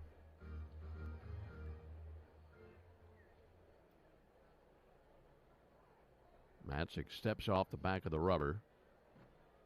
I know, a pitch timer violation. That's exactly what you're talking about. Getting acclimated. That'll make it a 2-2 count.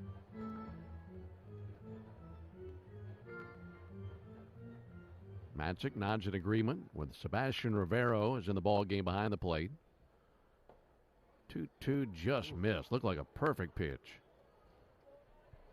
Thought that he dotted the inside corner with a fastball. But a 3-2 count now on Maverick Hanley.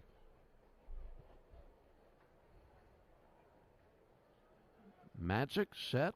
Leg kick in the 3-2. Got him swinging. Up and away with a fastball. Braves toss that around the horn. 1 down here in the 8th. That's fantastic. I think Tyler just called his fastball with a glove sign. I think time was getting short. He didn't want to automatically walk him. So he just signed to the catcher, fastball in plain view of the batter, threw it, and punched him out. Here it is. Yeah. Yes, that might be the most encouraging thing for his road back to this point is telling the batter what's coming and still getting the swing and miss. It's fouled off by Errol Robinson. Yeah, I love watching Tyler pitch. I was actually thinking about that this morning. If I could pitch like one guy on this team, it would be Tyler. I just love his arm action and his motion, and he's very deliberate in maintaining that delivery. 0-1, swing and a miss. Tell me about that arm action, what you like about it. It's just so clean. You can see why he was a first rounder, why he throws in the high 90s. And he can actually make the ball do really whatever he wants. A couple years ago, he picked up a slider grip, and a couple days later, he had the best slider on the team. It's just he's very in tune with how his body works and what he has to do to get the best out of himself. 0-2 to Robinson outside. Which gives you a lot of confidence for him bouncing back from Tommy John and jumping right back into the swing of things. Yeah, he's going to be a big addition to an already, as we've talked about, stacked bullpen. 1-2 to Robinson. Got him looking. Beautiful pitch. Perfectly placed fastball, and he shocked Robinson. 2 down, and before Ardaway comes to the plate, let's pause 10 seconds for station identification. This is Atlanta Braves Spring Training Baseball.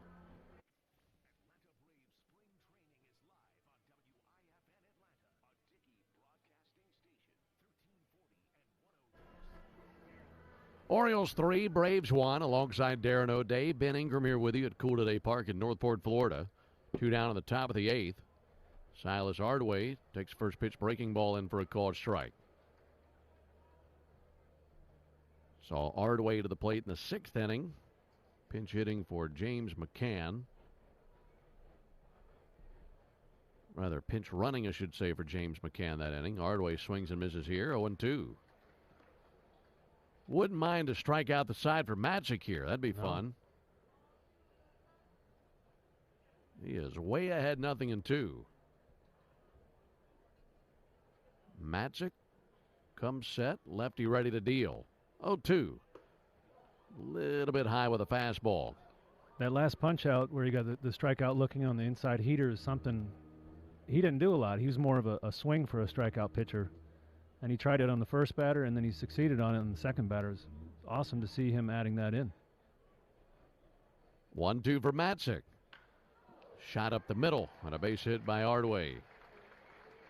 Got a 94-mile-an-hour fastball. Now he's going to dig out for second base. A little bit of trouble out there in left field by Kern. And hustling all the way Ardaway. So he got a 0-2 fastball. And was able to shoot it up the middle. So it's a 2-out single. Could be a double, depending on what happened out in left field and how they scored that. But either way, it's 2 bases.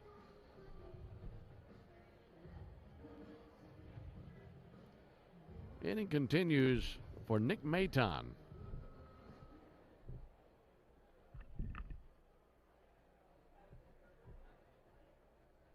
Lefty-lefty matchup. Maton takes ball low and outside. Have you seen Tyler's new chain? I have. It's great, isn't it? Quite the design. Uh-huh. Big fan of Georgia Peanuts. He is. Huge fan. There's a 1-0 pitch. Low and outside. That's that Peanuts emoji that you can connect the dots on. Great nickname. Wish we could talk more about it, but a great nickname nonetheless. 2 balls, no strikes on Nick Maton.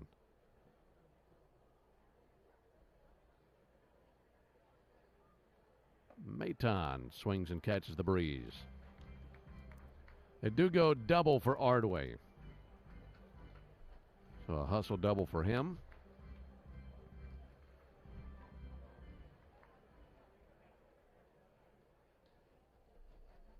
There's a 2-1 pitch. Strike. Good pitch. That's pretty. That's it's his curveball he threw right at Maton's ribs. Landed it for a strike. Got himself right back in the count. 2-2 here. See where he wants to go here. He can probably do about anything he wants right here.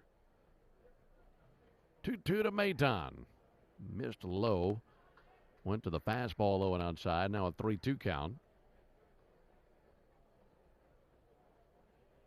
Orioles 3, Braves 1, top of the 8th. 3 balls, 2 strikes, 2 down, runner at second. Matzik ready to work. And the payoff pitch. Fouled off by the Braves dugout. Maton got around on that fastball. So you heard me talking about working with new catchers here, and I don't know how much Tyler's worked with Rivero behind the dish here, but, with the pitch clock, that further emphasizes the importance on being on the same page as your catcher, because you can't sit out there and go through all your pitches every pitch, or you're going to be bumping up against that time limit every time. So you got to be on the same page and be on it in a hurry, don't you? Yeah, I've seen him shake off a couple times here. Again, the 3-2 to Maton. Popped up, spinning foul into the seats down the left field line.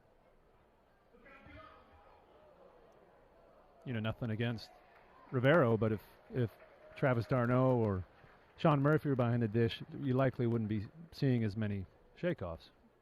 That makes a lot of sense. Guys that he's used to working with, has chemistry with. Trying to put away Maton. There's 3-2 to the plate. All the way to the backstop. That was a fastball that sailed past Rivero. Second and third for Ardway on the wild pitch. And it's ball 4 to Maton. And that brings Brian Snitker out to the mound, and that'll be it for Tyler Matzik. So he was hoping to get that 1-2-3 inning, but gave up the 2-out double to Ardway. And then the walk to Maton. Didn't finish the way that he wanted, but for his second spring outing, and a guy coming off a year where he missed the entire thing with Tommy John, saw some pretty good things out of Tyler Matzik. Yeah. Yeah, I'm sure he's a little frustrated to get to finish his inning, but, if you look at the quality of his pitches and the action on them, you got to be excited about that. New pitcher is going to be Anthony Vizcaya, right-hander from Venezuela, 5'11", 230. This guy last season was in the Mexican League. Last time he was with an organization throughout the course of the season was in 2022 when he was at AAA Syracuse for the Mets organization. And Vizcaya coming on looking to get 1 out here in the top of the 8th inning. Well, it's great to have you with us alongside Darren O'Day. Ben Ingram here with you. March 1st. Been a nice day here in Florida. We've had great weather. And we are 27 days from opening day.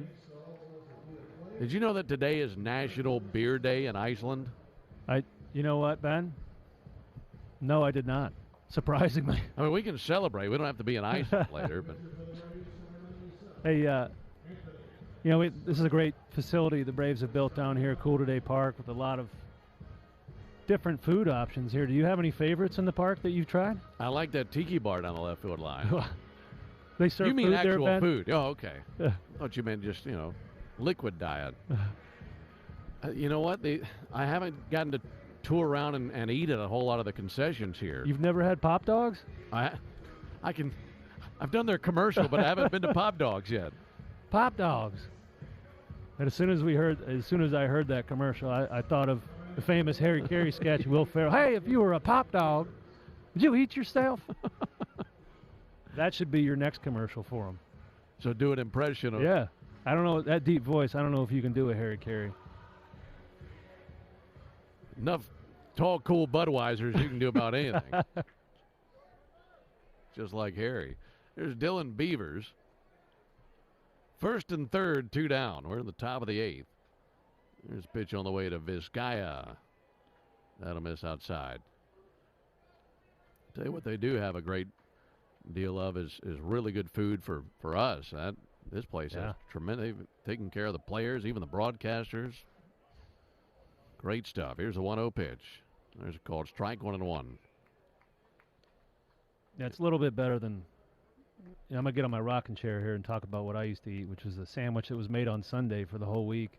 A bag of chips and some soup, which you really don't want in the middle of the summer in Phoenix. 1-1 on a fly ball, weakly out towards center field. Kilpatrick coming in, still coming, gallops to it. And there's out number 3.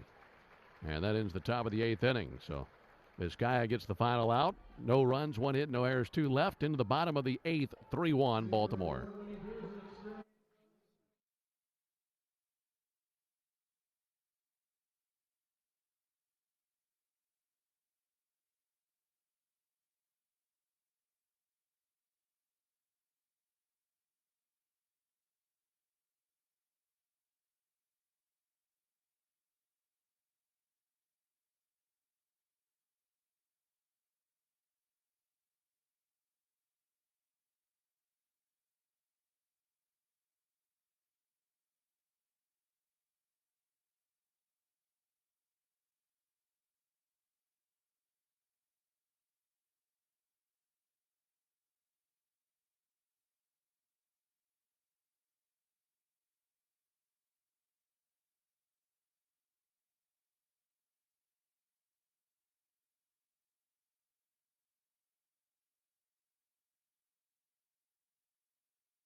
Bottom of the 8th, 3-1 Orioles. 9-1-2 for the Braves versus the lefty Suarez. This is Keyshawn Ogans up to the plate.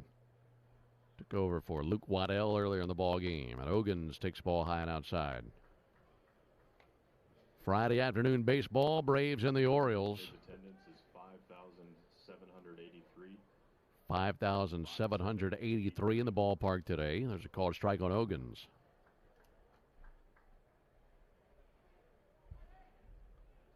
Good Friday afternoon crowd. I'll be right back at home here in Northport on Sunday. Ogans takes ball low. And as we mentioned earlier, we'll see the Blue Jays tomorrow on the road, and we'll see Reynaldo Lopez tomorrow. That'll be exciting. He'll be facing Chris Bassett. Pitch misses high. Really curious to see what 2024 looks like for Lopez and what his usage will be for this ball club. Yeah, it'll be interesting to see how it plays out. You know, he used to be a starter, and then he went to the bullpen, and the stuff ticked up. And 3-1 to Ogans, in for a strike. And any good GM is looking for a little, market inefficiency. So if you can pay a free agent for being a reliever, and then you can make him into a good starter, then why wouldn't you? Yeah. Good value. 3-2 is outside. There's a leadoff walk here in the 8th. That brings the tying run to the plate. Yeah, we'll see. I'm excited to see him pitch in person for the first time. Seen him pitch quite a bit across the field, but never sat at this angle and really dialed into it. He's going to be a big contributor to the Braves pitching staff either way. with the kind of arm that he has. Yeah, definitely going to be a positive regardless of how you use him. Here's Justin Dean. Dean smokes one to left field. That's down for a base hit. Jumped all over that first pitch hanger from Suarez. So it's going to walk and then a single. And the Braves in business here in the 8th inning. Left fielder number 93, Cade Kern.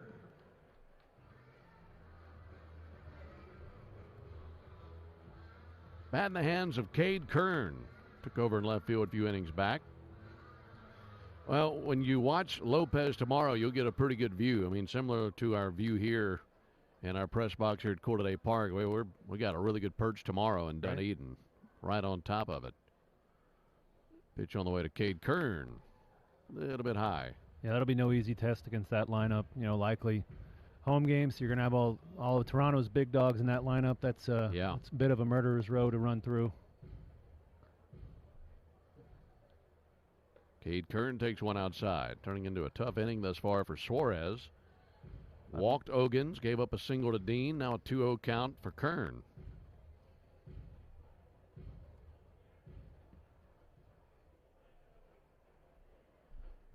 To Kern, big swing and a miss. Came out of his shoes there, 2-1.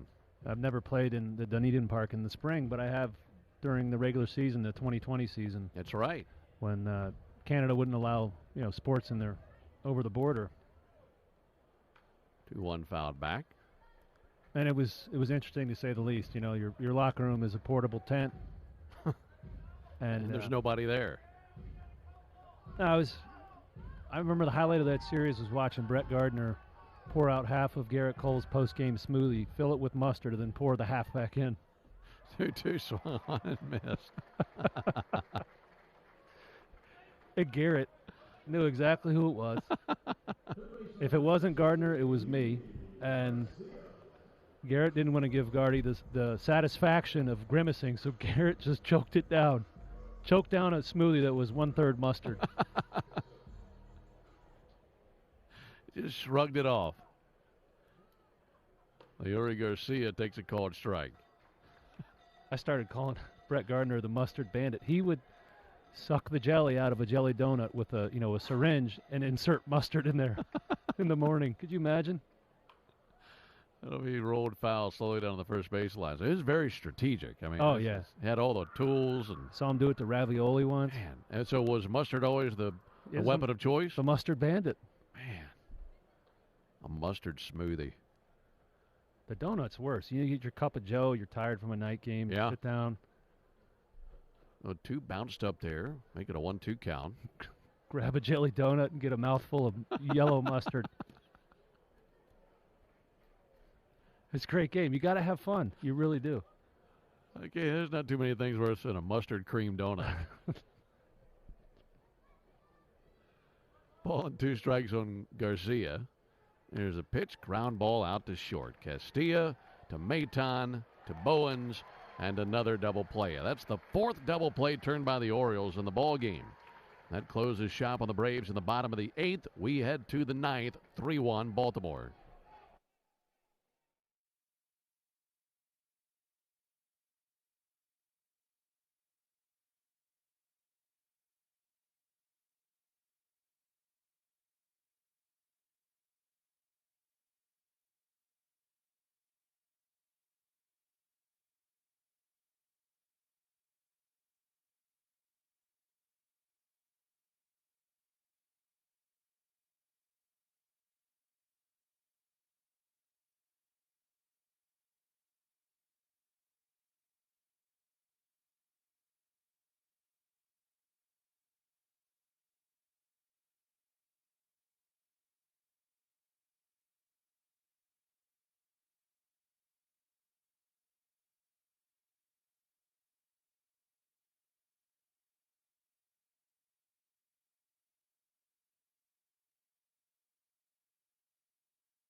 And at the top of the ninth inning, 3-1 Orioles. Dylan Lee on the mound now for the Braves.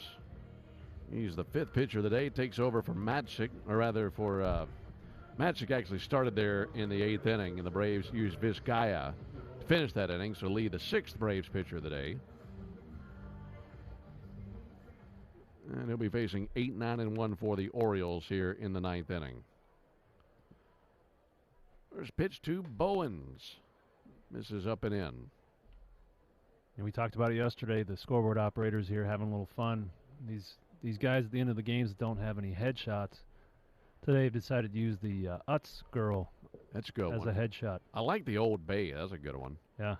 Any Maryland themed whatever, they'll throw it up there on the video board. Just like the other day, they were throwing up Edgar Allan Poe for Baltimore players who That's didn't great. have a headshot. That's a good one.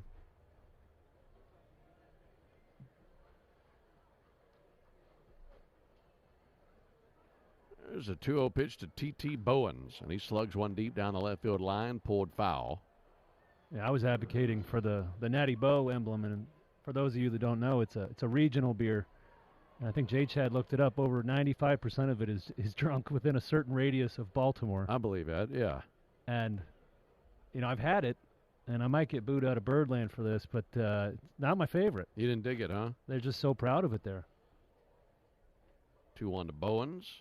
Nub foul. What's it called again? Natty Boh. Natty Boh. And the emblem is, he looks like a one-eyed Pringles guy. They had him up there a second ago. Oh, they did? Yeah. I missed And I don't know what that was. So that was the Natty Boh guy. Uh-huh. So they should have had Natty Boh for T.T. Bowens, who's at the plate here. Here's the 2-2 pitch. On the way to T.T. Bowens, and he'll go grab him some Natty Boh. Swing and a miss. One down here in the ninth inning. Nolan Hoffman warming up for the Orioles. We'll see him in the bottom of the ninth. I was talking earlier about the the Braves pitching depth. There's the Natty Boh guy, looking good. Got a beautiful Spencer Strider mustache. Fouled off by Judd Fabian. If you ever see that, you know where it's from. I was talking earlier about the Braves pitching depth, and Dylan Lee is the guy I failed to mention. He's coming back from a little shoulder cleanup. I think he had some loose bodies removed, and anytime you're trying to throw with stuff rattled around your shoulder, it's tough. Hackett a miss by Fabian. He'd be another great addition. Really good at just about everything, but what I thought he specialized in when he was here was, keeping inherited runners from scoring. He was just so lights out in those situations because he attacked the zone so much. Big, strong left-hander. Pitch misses down. 1 ball, 2 strikes. Braves in the bottom of the ninth left Castile, Exposito, and Kilpatrick. Currently trailing 3-1 in the top of the ninth.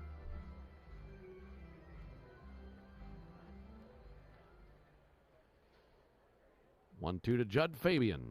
Got him. Swing and a miss of that breaking ball that just died up there. And 2 down here in the ninth inning.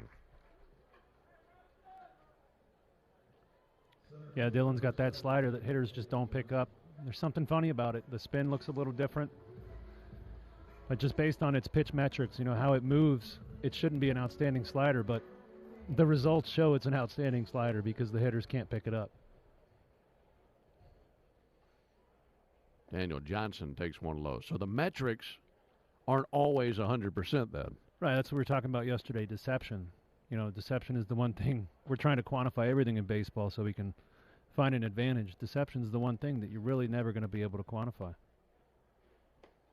1-0 misses inside. And it's really interesting to think about that because if you use the metrics and cameras and all that to look at the shape of a pitch and you don't like the shape of a pitch, it'd be easy to say, well, we got to scrap this. This is no good. But what does it look like coming out of that pitcher's hands? There's a high towering fly ball to deep right. Exposito back right at the edge of the warning track, and he has got it. Down they go 1-2-3. Good inning for Dylan Lee. We head to the bottom of the ninth. Orioles 3, Braves 1.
Getting late here in Northport, bottom 9. Orioles still leading 3-1. Trying to close it out for the Orioles will be Nolan Hoffman, 26-year-old righty, 6'4", 190, out of Lincoln, Nebraska. Went to college at Texas A&M. Bet AJ Minter's watching inside. Split his time between AA, AAA last year between Bowie and Norfolk. Pretty good minor league numbers. His first pitch to Ryan Castile is low. I can see why he had good numbers, because he is a low arm slot slinger, something that's near and dear to my heart. Ball, no strikes on Castile. Pitch from Hoffman. Adam is high and away. Let me ask you this. You talk about your arm slot and you dropping down low. Do you feel like you were self-taught, or is there someone that you watched that you tried to mimic when it came to going 3/4? Yeah, I started doing it early on. 2-0 is outside. You know, I was out of college baseball, and I just was playing in a men's league, goofing around as a starting pitcher. And one of my favorite pitchers to watch was Pedro Martinez when I was growing up. And so this is probably not the answer you thought I was going to say, but Pedro was probably the guy that started it. 3-0 pitch, inside, ball 4. So you're watching him, you're thinking, okay, let me try a little bit of that. Once in a while, try to drop my arm slot, see what happens. And it turned out it kind of changed the way I pitched, and it was just a different look for the men's league, 18 and over Muni League in Jacksonville, Florida. So I went back to school the next year and tried out, and that's when I really started leaning into the sidearm submarine, where you're actually bending at the waist. E.J. Exposito takes one outside.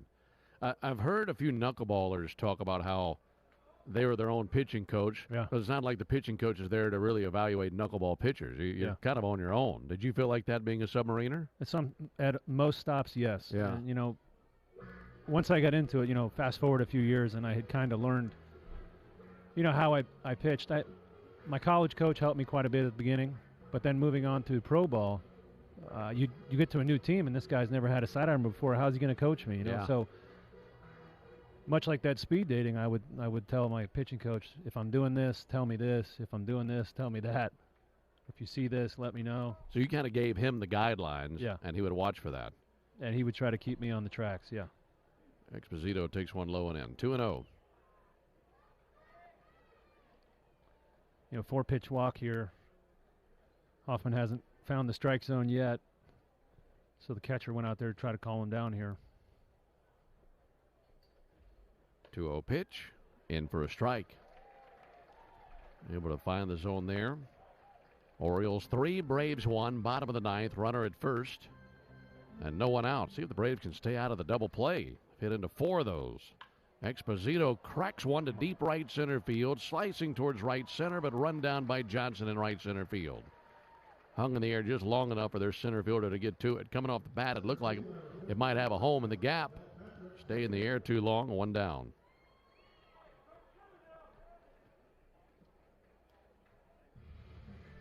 One down for Kevin Kilpatrick. Only Braves run came in the 6th inning on a fielder's choice RBI by Leury Garcia. Tapper out to short, Castillo to Maton, 2 Bowens, and a double play to end the game. And for the Orioles, pretty fitting, as they turn 5 double plays today, and that one to finish off the Braves. For Atlanta in the 9th, no runs, no hits, no errors, none left. Final score, Orioles 3, Braves 1. Back with the totals after this.